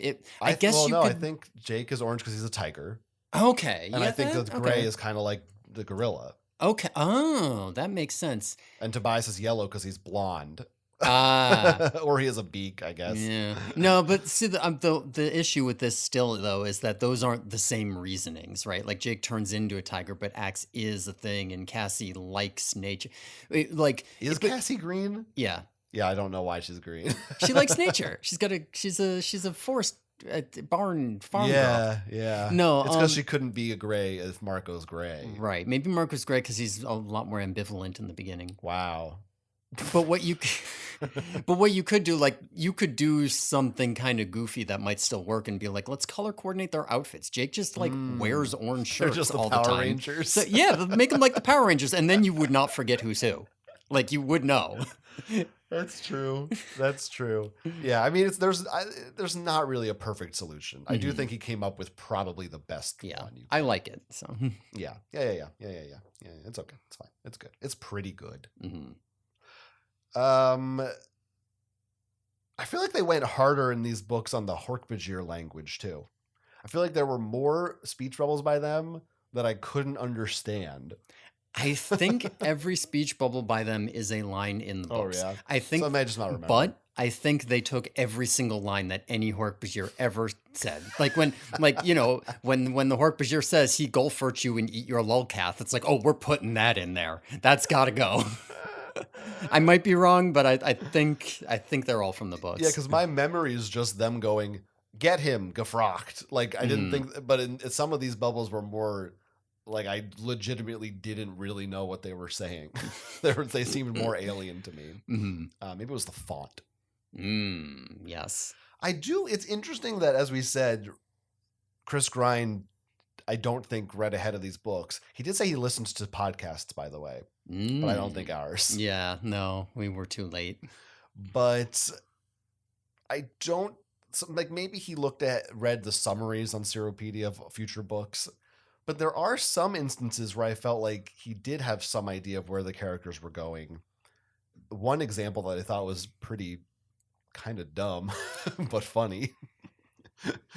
In Rachel's room, at one point, she has a poster on her wall that is a Sun Tzu Art of War quote. And she reads The Art of War in the books. She is. Yes. So in the books, she does mention. I don't remember Let's be clear, which the book novels, it is. not the comic books. Yeah, the novels. I don't remember what book it is. It might be book 3. She's got like posters on the wall, and it's got like "Live, Laugh, Love" quote and like a Sun Tzu quote next to it. Okay, so maybe was earlier than I thought. To me that felt more like a seeding for the future, but maybe I'm misremembering. But then in the comics, she is reading it in the capture while she's watching Jake. Yeah. So okay, but all right, then you know what? I guess it's canon. Yeah. I thought like that's kind of dumb. Like, I get it. She's like likes to fight, but she loves Sun Tzu. I probably said the same thing in our other podcast. Yeah, Fucking probably repeating myself. It's fair. Endlessly. Sun Tzu is what you refer to when you want to think about like being a cool badass, and you don't actually haven't actually read Sun Tzu. Not that I have, but my understanding of what Sun Tzu actually says is, hey, you know what would be really cool if you made a supply line to feed your guys. On account of he wrote it in like fucking 4000 BC and nobody knew how to fight yet. Take that, Sun Tzu. Yeah, well, it's more the Sun Tzu lovers. Mm. Hey, those guys, they suck. Here's another softening of edges. Better be careful. We're going to get emails from all the Sun Tzu lovers. Marco doesn't say insane anymore. I did not like that. I think he says something is nuts at one point. And if I could be mistaken, but I think there's even a mental in there. Yeah, he says mental. He says out of your mind. He says fucking mental. But no Get insane. Mental out of here. Fuck that. Yeah. You know why I hate that. Because the English. Oh, that's bloody mental, mate. Yeah, like that. John Oliver, holy shit. I just had a vision. Yeah. I'm not used to seeing him. Oh my God. Saw, he can do a face too. Right. It's, oh my God. The impression is. The posture, it transforms. Yeah. But of course, there's also the timeless Wayne's World quote where he says, which is like, a gun rack. Are you, I guess, now, am I doing Austin Powers? Maybe Wayne's British too. Maybe it's Canadian because the Canadians love the Queen. Oh yeah, but he doesn't say insane. That feels like, I'm guessing, was a choice because they didn't want to be ableist. Yeah. But come on. Yeah. Just come on. Yeah, I mean, it's come on. Just that's the issue where I'm going to get closest to actually canceling myself. If we're setting this in the 90s. Yeah. And he's a kid in the 90s. Come on. But like, you can't. First of all, insane is not like considered a problematic word. The problematic thing here would have to be the idea, and you can't just replace it with a synonym and then be like, now it's not ableist. Like, what are we doing? Come on. Right. It means the same damn thing. You're like, doing insane is not it hasn't been turned into a slur. Right. So you're still talking about the same damn thing anyway. Yeah. Yep. I'm with you. I've come to this front on Unhoused recently. I'm with you on that. That's stupid. Unhoused is fucking stupid. I felt like I should say it, and then I was like, what am I doing? This is really not what this podcast should be about. This is a bad avenue. I know comedy is legal again. I know that white men are now the only ones with rights and we can do whatever we want, but it's maybe not what we should be doing. This is what happens when we're together in person. Uh-oh. We get up to no good. No one's here to stop us. Let's talk about Animorphs some more. The message. Oh, can I show you a panel that I really liked in the encounter first? Oh, fine. So there was a line. Another thing the listeners can't see. It's stupid. Okay, but it's just stupid. I'll and describe quick. it. In the book, there is a line that we called out that I think about sometimes, where Cassie and Rachel give each other a discreet high five after she gets a burn in. Whoa! And there it is. Do it. They give each There's other... the discreet high five. Wow. Yes, the panel doesn't even highlight it. It's a shot of 4 kids, and they're just subtly giving a little slap. I just really liked that little detail. That's the kind of thing you need an Animorphs expert for. Right. That's why you're so valuable on this show. It's what I bring to the table. That's really good. So the message then. We already talked about the dolphin blood and how much text there is on a lot of these pages. A few things stood out to me from this, not too many. But did they kind of have more of an explanation in this book for why Tobias and Cassie were the ones who could hear Axe's message? Or again, was that already in the novel and I forgot? I feel like it's in the novel, but I feel like it is the same amount in the novel, right? Where like one character says like, oh, it might be because Cassie's it's attuned to morphing and Tobias is stuck in a morphing. Cassie's the best morpher. And I think that in the book, the entire explanation is that character saying that sentence And like normally you would have a lot more like I thought about it and I was wondering, and that's just where so it feels like more here. Yeah. But maybe they don't say I don't that. know. I don't remember. In my memory, it was just, I don't know. Yeah. They heard it. Who knows why? It's like I remember thinking like, oh, I guess Cassie's psychic. Yeah. If it is in the books, it feels like a throwaway line in the books, whereas here it feels like an explanation. So that's kind of interesting. Another thing, they kind of have this new recurring gag about Marco recommending nachos to Jake because he ate nachos after he ate a spider as a lizard. Mm-hmm. But it persists through this book. Like there's still him saying, want to get some nachos, haha. Mm-hmm. I don't know, kind of fun. To be fair, that is actually pretty accurate to male friendships. Yeah. You do one weird thing one time and that's who you are now. Damn, I could go for some nachos. I also thought, I didn't remember this. I thought maybe this was new. But Axe uses the terminology. He says, again, about his message that he sends, he says it was a mirror wave call. Yes, he That's says that. in the book? I would not have known that, but I remember typing those words out when I did the podcast so I could remember. It's one of those things that's, I'm sure we commented on, and now going back, it's like, boy, that never says that again. Yeah, that's sure not a thing. What the fuck is that? Again, so that's, yeah, we'll talk about it at the end, but these little things that maybe you or I would have left out or changed, but because he is really adapting the books as they are. I also noticed a typo, I think, here in one of these. But when Axe first appears and it says his name is Aximili Escaruth Isthil, I swear the first letter of Isthil is a capital L. It looks like it says Lusthil. I'm going to pull out the message. See if you can't find it for me. I'm going to pull it out right now. I mean, we know it's in the second half. It's a big page when Axe first shows up. You know what else is? I'll talk about this one. It's in there. You know what page that I really liked in here that's a big page and I'm glad got its entire splash page? Nobody's going to guess it. It's Enos Enarf. Remember this? That sounds really familiar, but what? This is the way that the river curves forward around the Darashol trees in the pasture on the dome ship. Listen, that's a detail that deserves its own page for sure. Oh yeah, I agree. I like all that stuff, of course. How long did? Oh, here we go. You found it yet? Okay. Look at this. Am I crazy? That's an L. Let me see. My eyes aren't as good as yours. Oh yeah, that is an L. That's a capital L for sure. You know what? I have an error coming up next book too, so we're about to tear this guy a new one. If this is not in Seropedia's goofs, oh man, they're fucked. Oh yeah, they don't. By the way, rain down fire on their graphic novels page. There's not even a listing for the capture yet. So they haven't even got to it. Damn. What are you doing? There's some other Animorphs content you have to cover first. No, what the fuck? Even I got it, and I waited like a couple weeks after it came out. Let's see, goofs. Oh, it's first one. They got him. They got him. Seropedia says this is most likely because Chris Grine used the unofficial Animorphs PDFs found online. While at first glance it looks like Isthil, the PDF actually uses a lowercase L instead of a capital I.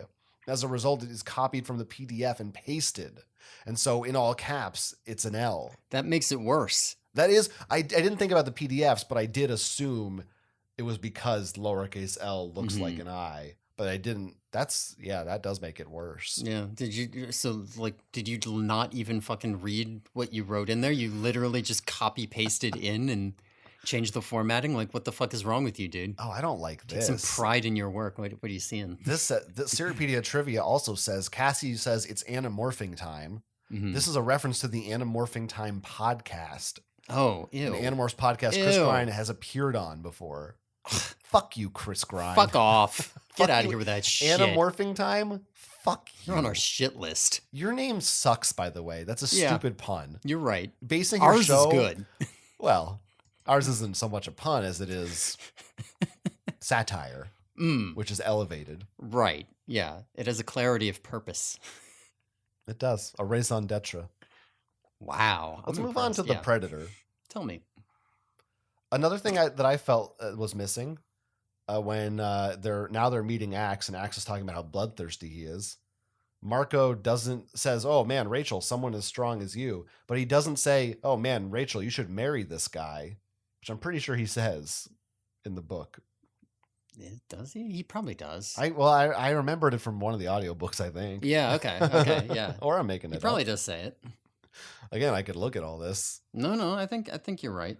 I have the syrup. Oh, we could look up all of this. Like all of these things are That's crazy at our that you can just disposal. look this up. It's true. I feel like maybe you shouldn't do it on air though, live. Maybe you should have done it before. Right. It's just a thought I had. That would be better. Mm-hmm. I don't see a line on the Cerepedia that mentions this. Oh well. I thought it was missing, or maybe I just want Rachel to marry Axe. We talked about Radio Shanty. Here's a question. Is Marco's dad white? Yes. Marco, I believe, is mixed race. I think that's canon. True in the books too? I believe that is canon, yes. Okay, he just looks... Because in the show, I'm pretty sure he was Hispanic. In the live-action TV show, I thought. He didn't look just like a white guy to me. Yeah, I don't know. It's hard because we don't see race. Right. White Hispanic is also just like a thing. Hispanic is such a broad... True. Yeah. I didn't like the way his dad looked, though. I didn't think he looked cool. Like in the books? In the comics. Or in the comics. I liked the depiction of his dad in the comics. Because he was sad. Yeah, because You liked that he was sad. Yeah, they make the sad sack thing work. I think that if we had gotten to a later Marco book, it would have hit harder. Because, the ending of The Predator, his dad's like, you know what? I'm going to fucking turn my life around. And I think that moment hits harder if you can see him with his life turned around in The Alien and have that direct compare and contrast where he's just like fucked up, can't function to like, okay, I'm back to being a normal adult. I wish I had the other side of that. I want 3 more of these. I just think he's fun on the show. I like when he's making dinner for him. That's yeah. He's fun. Something else they did that Chris Grine apparently thought not funny enough, not a good joke. They're your minutes too, Axe. I don't think they do that. Maybe once they do. I don't think so. They do though. He does. I don't think it comes up in the comics. Oh, in the That's what I'm saying. That's what I'm saying. That's where I was like, this is crazy. Like, what do you mean that's not a thing? Yeah. Where would I? Otherwise, where would I be getting it? No. I don't remember him doing it in the comics. Yeah, I don't like that. Another thing, there's at least one instance of this, but I'm not sure if there's more than one, of Axe calling Jake Prince and Jake saying, "Don't call me that." Mm-hmm. He calls him Prince, but Jake, it feels like in the book, literally every time he says, "Don't call me that." I feel like that is a thing that started off late with Jake saying this always happens. And we were like, it happened fucking once. And I think that if he had read some more books, he would have inserted that a lot more, but it might be accurate to the books. I wonder if he got to book 7, would he say, all of a sudden Marco is always called Rachel Xena? He doesn't drop that in early either. Yeah, well, unfortunately, he's also cutting all the references, so nobody knows who Xena is anymore. That's a good point. They still make the Fantastic Four reference. He decided, and X-Men, I think he says, they decided that those are still modern. Yeah. And Spider-Man, they mentioned Spider-Man too. This I thought in The Predator was, again, I don't remember this. Maybe it stood out more because it's a visual. But you see the Hork-Bajirs, Visser 1's Hork-Bajirs with the blue armbands. And I don't think those are explicitly referenced until very late. Yeah, I swear to God, there weren't blue bands until very, very late. They just had different uniform colors at that point, didn't they? They might have mentioned that they had 2 different squads. They did. They mentioned they had 2 different squads, and they mentioned that they were wearing clothing, like uniforms in different colors. I wonder. I wish I had my computer. I could go to my PDF. I could go find it right now. But well, what I want to do is look at the Predator Cerepedia page for the novel, and I wonder if there's an inconsistency note that these Hork-Bajirs should have had blue bands, and maybe Chris Grine read that and figured that out. I don't know. I don't see anything like that. So that was another little thing. Okay, I'm ready to talk about the final book. All right. Well, I got a you want to say mistake for the Predator. Oh, I'd love to hear. There is a speech bubble got it. where Axe and Visser 3 go back and forth, but Axe's speech bubble is colored red like Visser 3's, so it's just one big speech by Visser 3. Wow. I could probably find the page if I had to, but see if you can't find it on there. Wow. Let's see. Oh yes, on page 169. There we go. Axe calls Visser 3 filth, but the thought speech bubble is colored red as though the Visser is speaking. Mm-hmm. Wow. That's a real goof. There it is for you. That one should be blue. Wow. That's fucked up. They fucked up. Mm-hmm. Terrible. Piece of shit book. 0 out of 10. What do you think about this goof from Seropedia? There's a new line from Marco where he states he hopes both Vissers kill each other. This was never stated in the original book because Marco would not want his mother to die, which is what would happen if Visser 3 attacked Visser 1. How do you feel about that one? Is that valid? Wait, so that's a goof. That's a goof. That's a goof / inconsistency. Inconsistency I'm okay with. Because, like, if it's different, it's an inconsistency. No, but that's different. They have a different section for changes from the novels. I see. This is under it's implied mistake. I feel like... I love how they spell it out. As an editor, if I were editing this, I would say maybe don't have Marco say that line, make Rachel say it or some shit. But remember, like, I don't know that I would spell that out and be like, it must be a mistake. He's also, only Jake knows his mom is Visser 1. Right. So he might say that out loud because he wants to seem like he's... Yeah, that's possible. I don't know. It's just like... Yeah, no, I don't think that is definitely incorrect. It's probably, I would probably be like, Marco shouldn't be saying it, but it's not, like, wrong. I don't know. Okay, any specific thoughts about the latest book, The Capture? No, I think we're done. We've talked a lot about this book, obviously. Mm-hmm. There is a very specific thought about this book. Go ahead. About our favorite duo. Oh, our favorite duo. Mm-hmm. Juan and Terry. Oh, Juan and Terry. Who, there is a panel with Juan in the capture. Mm-hmm. There is no Terry in the capture. Huh. You don't think he's... I guess I just assumed maybe he was another guy somewhere. There are 3 fucking guys. That's why I got to that page. I was reading this next to him and I was like, Juan and Terry. And then I was like, wait a second. I went in and looked. There's 3 guys. One of them's Jake. One of them's Marco. There's no Terry. Where's Terry? Damn. They do also cut, like, Juan and Terry do have a little dialogue in the book. Yeah, what the fuck? I mean, Disaster. I guess we should be glad one of them's there at all. One of them's there. Yeah, I mean, Melissa also appears. I mean, the normal amount. Yeah. The amount you'd expect. I didn't think Melissa's design was that good either. Melissa really had same face issues because she's also blonde. Yes, I wrote down she's just like pale Rachel. Yeah. It's like a couple shades of weird lighter than Rachel. Really not a good. Anyway, my big issues with the capture. I'll say this overall. Mm-hmm. I think the first graphic novel of these 6 is my favorite. And maybe part of that is because I think that's just... Do I think that's the strongest book? I don't know. I think the things that make the Encounter and the Predator good books don't translate as well to a comic. Yeah. And I think The Invasion is a great book and translates really well to a comic. So I think that was my favorite overall. I think Capture might have been my least favorite. Not by a great degree. I think roughly they're all consistently good. Mm-hmm. But I did think, so the way that they, obviously you have, the first half is the hospital and business, and that's what it is. Yeah. And then you have the stuff we like. And I think that was a little bit better balanced here. Like, I think we got to the Yerk stuff closer to the halfway point as opposed to the 2/3 point. But it was still, yeah.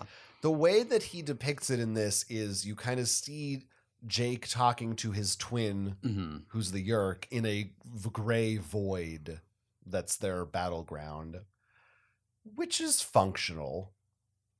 It wasn't very...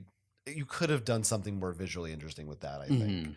Maybe you didn't want to. Maybe it's better to have it be not flashy or for whatever reason. I mean, it's just, again, so much, it ends up being just dialogue on a void for a lot. I didn't think it was... I think that could have been more interesting to look at. And I also thought kind of a missed opportunity. Again, you're axing, no pun intended, the POV. So, you know what you could do with that then? Have it be a surprise when Axe first sees Jake and goes, "Yerk." But he doesn't do that because he's still being so faithful to the books. You still know Jake's the controller before that point. I felt like it would be so much cooler, and you could actually do something with it to have that be more of a twist at that point. Yeah, that is even though it's only like 5 pages difference, but it's be something. Yeah, I mean, I do think that to do that, though, you have to, like, there's a decent amount that you just have to be willing to veer off from the books. I agree with you that the Yerk stuff was not as visually interesting as I was hoping for. I don't mind the idea of them being in a void, but I wish that there was a little bit more variance. So, like, you could do things like Jake's physical state in the void could correspond to how he's feeling. Like, you can have things where, like, oh, in this panel, Void Jake is tied up in a chair. In this panel, he's moving around freely. Oh, I want to show you Tom's memories. Well, instead of having, more just people in the same room, let's like have the whole world collapse into a new memory. Like, there's things you could be doing with this that would break it up a little bit. Yeah. And yeah, it was fine for me. It worked well enough. I don't know. I still did like the capture, though. I think part of it also, though, is that I thought that the first half was a lot less boring, right? Like, the parts of the book where I'm just like, oh my God, get to it. I'm a lot more interested in here, and I thought that worked well for the book. It's a little bit more even quality wise than the book was, and that means that the ending is worse and the beginning is better. Yeah, that's fair. Yeah. Speaking to what you're saying about the invasion being the favorite, I think that's probably true for me, but I don't know. Like I said, I think Marco gets better coming out of the invasion. I also thought that in the capture, he did a better job with some of his smirkiness, where, like I said, like, sometimes it would just be like, this line feels undercut by the fact that the character is smirking and shouldn't be. Or like, here's Marco saying this line and he looks very serious because it's a serious line. But I'm like, but Marco would be saying it silly. And I felt like in this book, there was a lot less of a discrepancy between how I thought the line should be read and how the character was emoting. And there's some nice stuff in here too. Actually, like, when they're in the hospital, for example, there's a great little shot of them running through the stairwell, and it's this top-down shot. You get to see Axe from above, which is this interesting perspective, and the elephant from above. Like, I think that those little visual flares, maybe I noticed them more because the original was boring. But when I was reading this, I was thinking, oh yeah, I'm liking the style of these panels a little bit more than usual. Yeah, I could see that. I could see that. I think that's probably overall correct. Yeah, like I said, it's still good. It still works. I think for me, the biggest difference between the original novels and the comic books is with the message. I think the message for the quality. For the quality, yeah. I think the message was the one that for the most didn't live up to the book for me for whatever reason. It didn't quite hit there. I felt like the leading up to Axe, I felt that section for some reason wasn't as engaging. I don't know if it's just because I don't know how much of it is now that I know the story that I'm like, come on, let's just get to Axe already. Right. I don't care about these dolphins. I get it. It's fun to be a dolphin. I mean, another part, again, first Animorphs book I ever read, and still one of my favorites, even on revisiting it. So, of course, there's going to, if you don't nail that one, there's going to be a discrepancy for me. But I mean, it's also, there's weird things about that book. You still have psychic whales. Right, yes. I think this is my overall thing with these books. And I guess now we can come to our kind of wrap-up thoughts. Actually, no, before we get to our wrap-up thoughts, the other biggest thing about the capture that I'm sure you noted There is very decidedly no Krayak. Oh, yes. There is no Krayak at the end. If he had made it to book 26, he would have been like, oh, no. And that feels like, that has to be, he just read that and went, but if he was looking at the Seropedia page. Then you'd know, right? Even if, it's just such I wanted to see that visual element. Yeah, and I'm like, even in the... People loved that shit. People were, when book 19 came out, people were writing to Kay Applegate saying, like, what's the big red eye? And she's like, oh, I forgot about the big red eye. I'm writing a new book about the big red eye. Yeah, that feels like a real missed opportunity. So that's a bummer, and that kind of just generally bummed me out. And again, maybe by the end of the books, I was also, like I said, noticing the faces more. So maybe I just in general was getting fatigued. Maybe if I hadn't read them all in the span of 6 hours or something, I might have not have felt fatigued as much. But I think the choice to make these books so faithful, which again, Chris Grine, according to him, wasn't any kind of a mandate. He did not talk to Kay Applegate. Scholastic did not tell him, make him as close as possible. It sounds like he kind of had free reign. He could have gone real different if he wanted to. So in some ways, it's like, I think that comes from him, ironically, not being a longtime fan, that he feels beholden to the books and the fans because he doesn't understand. He doesn't have a personal sense of what makes the books good and what things maybe aren't as good or could be changed. And I think that in some ways that's a good thing because it's like, well, look, it's the books, it's pure. It's, if you like the books, those are the books. Yeah. That's cool.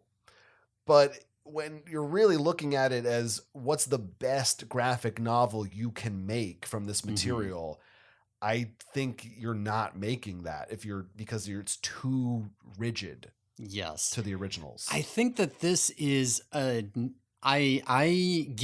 the constraints that we're working with here, 100% it was right not to change them, because to say like, okay, he's going to do it himself, right? He's storyboarding this, he's adapting this, he's keeping what's right and what's not. He's doing all of the sketching, all of the inking, blah, blah, blah, blah, blah. To say like he is also going to be adapting the storyline, which means like rewriting large sections or adding totally new sections in there. And he's doing it without this previous knowledge of the series and without a knowledge of what's to come and where he's going. This is like an insane amount of effort to be putting into this, on top of what he's already doing, which is an insane amount of effort.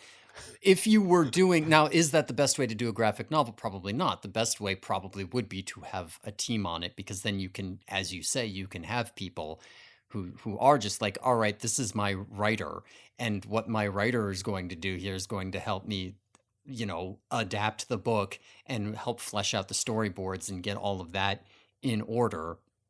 And that person maybe has a relationship with the series. I think that he was a little bit trapped by the fact that, he was like, I'm not going to work with anyone and I don't already know the series. Like, what was he going to do? How is he, because in his head, he's probably also thinking like, if I make a change to what I think is better and I fuck it up, people are going to hate me. Right. Like, they are going to hate me. So I better just keep it what it is. Yeah. I mean, this goes back to the quote that I can't find or source or verify. But my memory says that I don't know. He might have even said it directly on Twitter or something, or some, I don't know, or maybe it was just implied and I'm making it up, but that he said something like, if they were going to get more people to work on it, that he wouldn't want to be involved anymore. Like, he's just, this is how he works. Yeah. And I just think that's a mistake. Like, I think, well, for one reason, as we said, it just makes sense to have someone focused on the writing when it's this big of a project. Yeah. Somebody to help a little, for Christ's sakes. And the other thing is obviously the Rachel-sized elephant in the room that we a little bit maybe alluded to earlier is just, what the fuck was the plan here? Yeah. Let's say you don't do Chronicles and you don't do Megamorphs. It's 54 books. These comics came out one a year. Yeah. He's going to do this he's not doing this for 54 fucking years. No. So the first 3 of these were ordered in one batch with no idea or guarantee as to whether there would be any more of them. And it wasn't until, like, I guess after the second one had already come out when it was, and he was like most of the way done with the third one, that it was announced that, hey, we're going to order another batch. So it feels like the plan was, we could make a couple of these and see if they do well. And if they do well, we'll do a few more. But we're definitely not doing all of them. Like, I don't think anyone at any point thought we're going to do all of the Animorphs.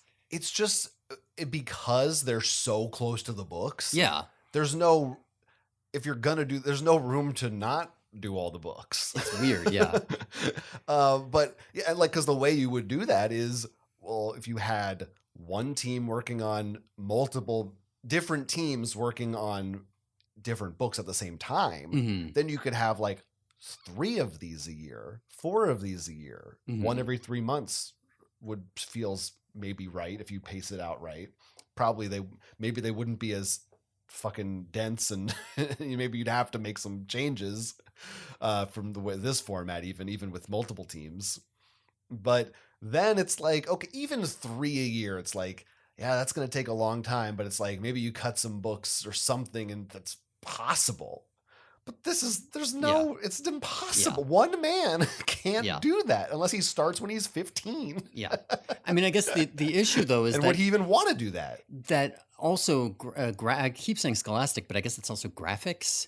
Yeah, that's the label on these. I don't know. That might... No, well, Scholastic owns graphics. Okay, that I makes... think that's just their label. Yeah. Makes a lot of sense.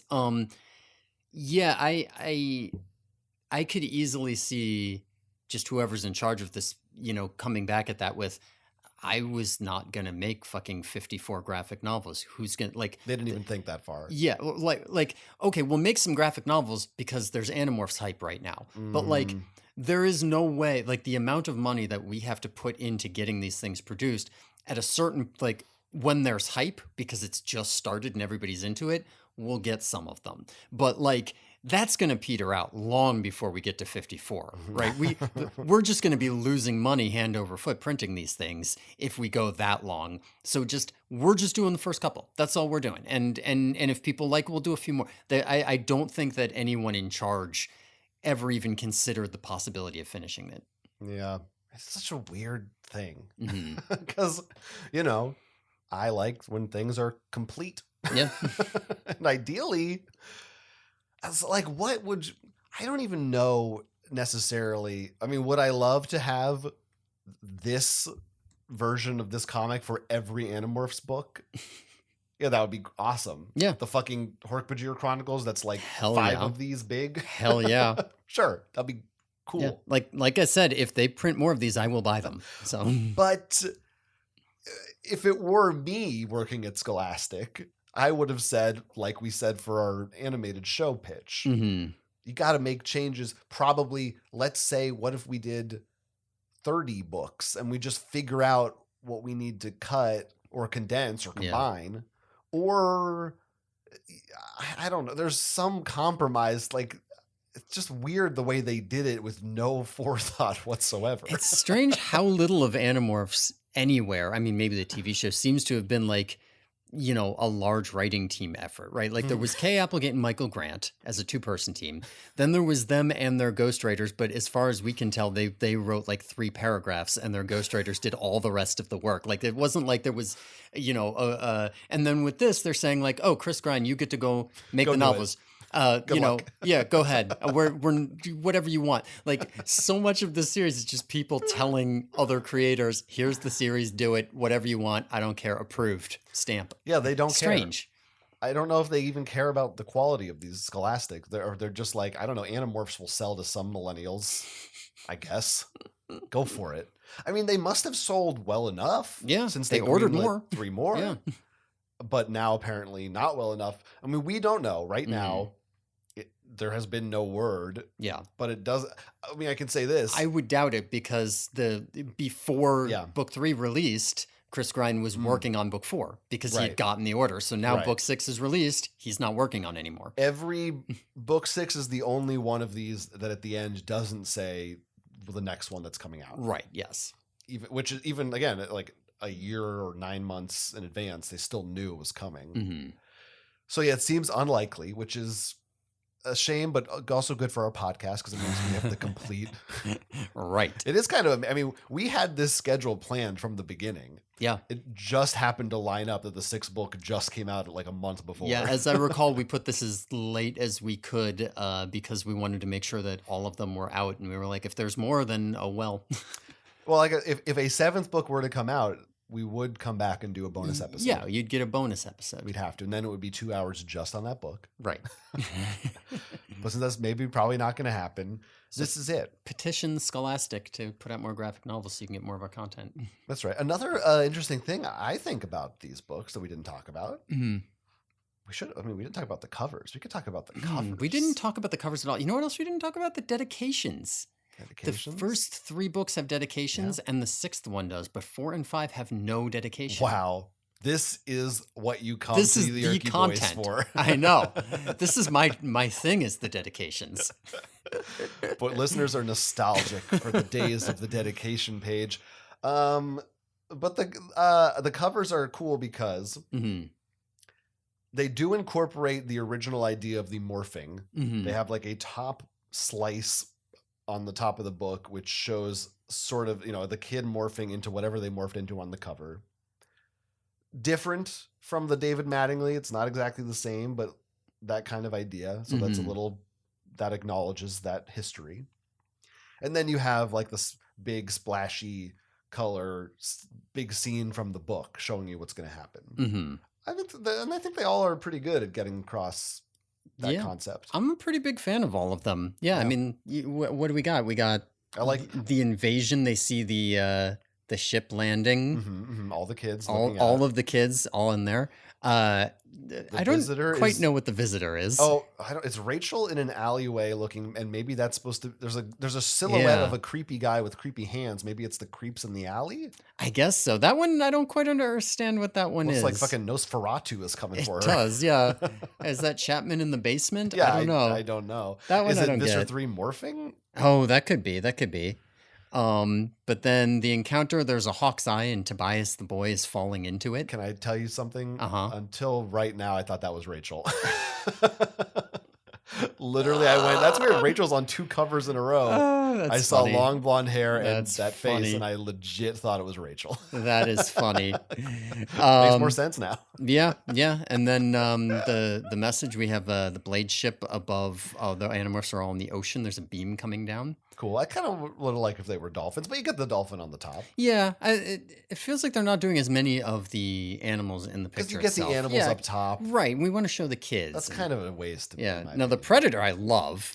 The Predator is Axe racing through the mall with a coffee cup. He's halfway demorphed to Andalite. It's fun. That's good. He's got a mouth in it because he's only halfway demorphed. So that's a fun little flair on that. Yeah, that's true. I like that. And then the capture is Jake falling into the Yerk pool. It's a cool opportunity because that is something with the novels where they were stuck with this format. Yeah. And this is the opportunity to be like, what would the sort of the movie poster be for these books? And they are all really good. I don't love the font. I don't like of Animorphs itself, the logo. Yeah. They should have just used it from the books. They should have just taken it. It looked great on the books. This has no flair to me. It just looks like generic block letters. I didn't look at it before, but actually now that I'm looking at it, I really do not like it. The line widths on the letters are like not consistent. There's like 4 or 5 different line widths, and it's very strange and off-putting. Yeah, not a fan of that. Why is the O twice as wide as the R? 100%. Shouldn't be. I don't. Not good. Yeah, they wanted you to really like look at that. Yeah, that O. Yeah, weird. Another thing to note, all of these books are credited as based on the novel by K.A. Applegate and Michael Grant. In the back of the books, where they give you the summary of the authors, it does not say that. It says, quote from the back of every one of these comics, K.A. Applegate is the married writing team, Catherine Applegate and Michael Grant. Right. So why on the front are they not Catherine Applegate and Michael Grant, or just K.A. Applegate? They're K.A. Applegate and Michael Grant. Michael Grant twice. First question. He was in there twice. Second question, the audiobooks, which came out in this exact same period, are still K.A. Applegate. They didn't make any changes for that. Why did we decide Michael Grant needs to be credited all of a sudden on just these comics? It's strange. Why? It wasn't his decision because according to what we heard, they had very little involvement with these at all. What's going on? Maybe Chris Grine did it. Maybe he was also the graphic designer for the cover because he does everything and he didn't realize K.A. Applegate means both of them. I thought you were going to say he's like a men's rights guy. He's like, we need to recognize. Well, that's also true. Michael Grant. There is actually on the back of these, someone different he's credited for the cover art.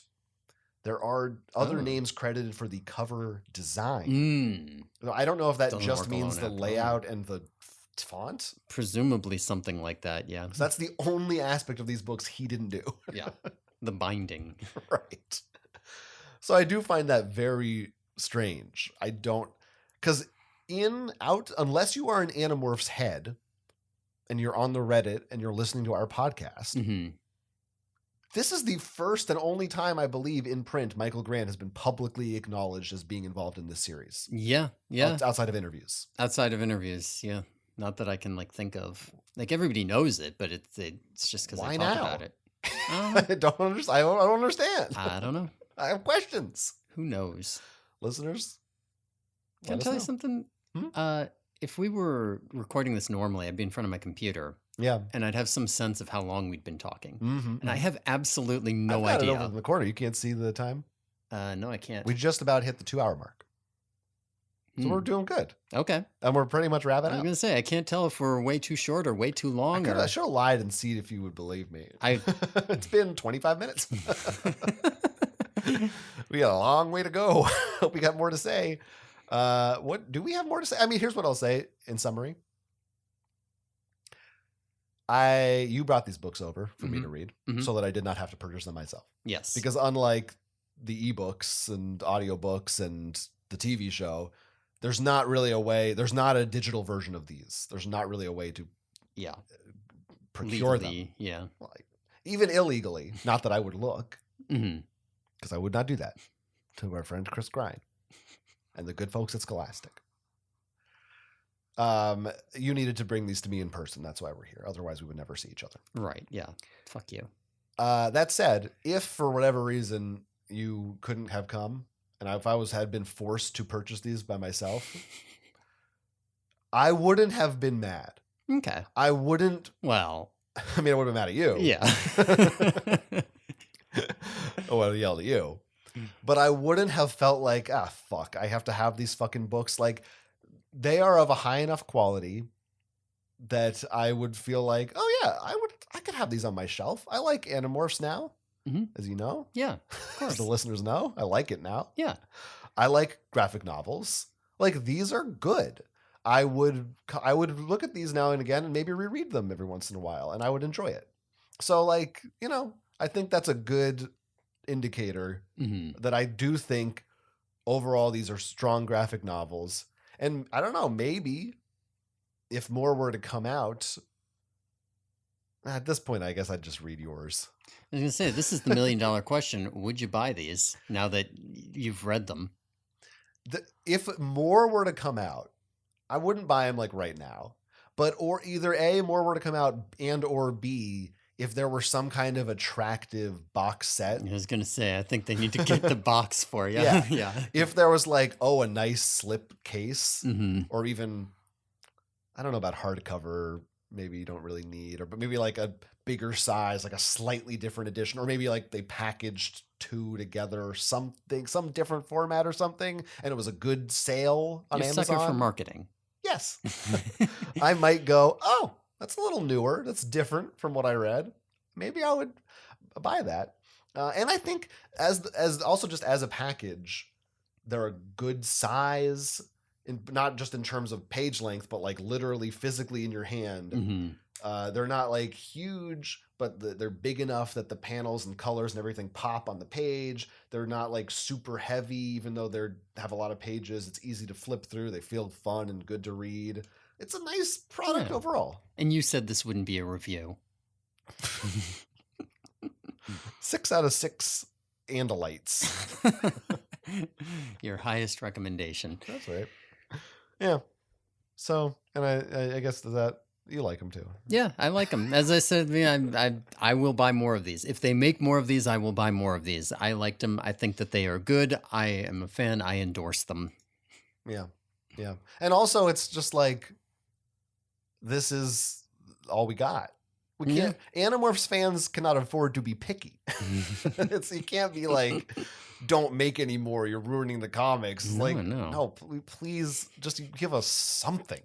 You said you can't afford to be picky. If they came out with the complete Blu-ray of the TV show, there is no question I would buy that. It's not even a question. Absolutely, I would buy that. Now, I would be much more inclined to buy that if it had actual commentaries and features, because that's what I want. I don't want to really watch the show again, but I would put it on your shelf. I would be champing at the bit to watch the cast and crew talk about the show. We need to get. Why doesn't anyone from Scholastic listen to our podcast? Good question. All kinds of product ideas. K.A. Applegate warned them off. Yeah. It is. Animorphs is in a weird place, and maybe we'll talk about this more. We'll kind of do a final episode probably. Wow. But it does make you wonder. We may be at the end of a brief period in time of like a 5-year period where Scholastic was sort of testing the waters of putting out Animorphs content. That this might mark the finale of that. Yeah, it's too bad that they didn't manage to get some kind of a show. Thinking about it from that perspective, it might have been a good thing if they had managed to get just a complete dog shit Animorphs movie or show out, just so that something. Because if all you have is audiobooks or graphic novels, it's like, do I want a book? He's gonna read a book. Goddamn book. But if you put out a show, people might go watch it. You're correct. So I don't know. It is what it is. How about here's some more differences from Seropedia. In the original book, Jake specifies that he and Rachel are cousins. In this graphic novel, their familial relationship is not mentioned. That's interesting. Interesting. I wonder why. Not sure about that. How about some more goofs? Oh boy. When Elfangor reveals that he's dying, he is depicted shedding tears. You mean However, Elfangor? Sorry, Elfangor. Andalites are stated to be unable to shed tears in the novels. Wow. Speaking of Andalite eyes, I did notice one thing I didn't like as much is that Axe's stalk eyes don't move around a lot. They're usually pointed forward. And I think it could have been fun if in every panel they were just looking at random shit. Yeah, that's true. Another thing that stood out to me about the art. The Andalites, as he draws them, they kind of got like a fat ass on them. They're like thick. They got little like downturned doe ears too. Yeah. Well, I just had some thoughts looking at them. Okay. Just some thoughts. I've expressed most of them, so we don't have to read too much into that statement. Sure. I thought they looked pretty good. But yeah, I did think it was weird. Like they didn't look graceful. They look again. It feels like in season 1 of the classic animated television show from longtime Simpsons producers Al Jean and Mike Rice, starring John Lovitz, the critic. Season 1 of that show didn't do very well. It's a dry show about a pudgy, ugly, unlikable film critic. In season 2, there's a notable difference. The network gave them notes. And if you watch, Jay Sherman, the titular critic, voiced by John Lovitz, he is much noticeably rounder. His eyes are bigger, like his pupils are wider. His nose is not as sharp. They tried to make him cuter and more lovable for audiences because he was so unappealing. which is why I relate more to that version of him. And that's what I feel like they did with the Andalites and all the characters, and to some extent the stories in general. It's not egregious, but we've said it before, there is just kind of a sheen of cleanliness and friendliness on here that I feel like it could be a little grittier. Yeah, no, I agree. I mean, but it's not that bad, because I would be the first person here to be like, I want more horrible shit. Well, I wonder if that would, how you would feel if the series did progress. Yeah. Because they do get darker. Like, how does Chris Grine handle, I don't know, brain surgery? How do you depict that without showing any blood? You can show Andalite blood. It's okay. I guess. Yeah, How do you show? I don't know. Yeah, I don't know. And a lot of things. He doesn't also call the Hork-Bajir salad shooters. Is that in here? Is that on Seropedia? What the fuck?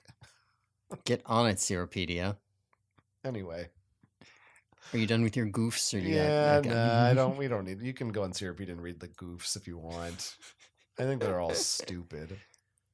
Might have been interesting to see. I don't know. Jake refers to Cassie as Cass. Some may consider this an inconsistency due to the final book in the series stating that Jake had never called Cassie Cass before. However, I don't know that it actually said that. I think what it said was that Jake never called me Cass, which could be like a general statement of like, yeah, that just wasn't a thing that regularly happened. Well, apparently, or it could be literal. In the original novel, he did call her Cass one time, and that book is the only time he ever called her that until the final book. Okay. So it's a mistake, maybe in the final book. All kinds of stupid things.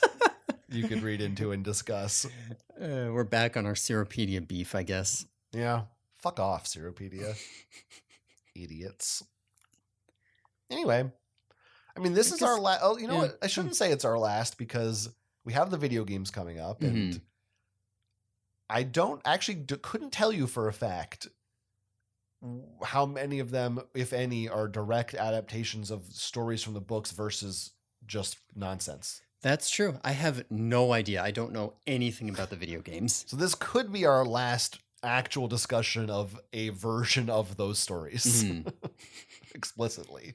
Yeah, no more fanfic episodes either. That's not true. There is. The board game does adapt. Okay. We could do another fanfic episode if people want. It's possible. No, I don't actually think we've done everything. It's a good idea. Yeah, pretty exciting though. That is what's coming. I mean, should we announce that? Should we explain that? Yeah. Tell us what we're going to be doing.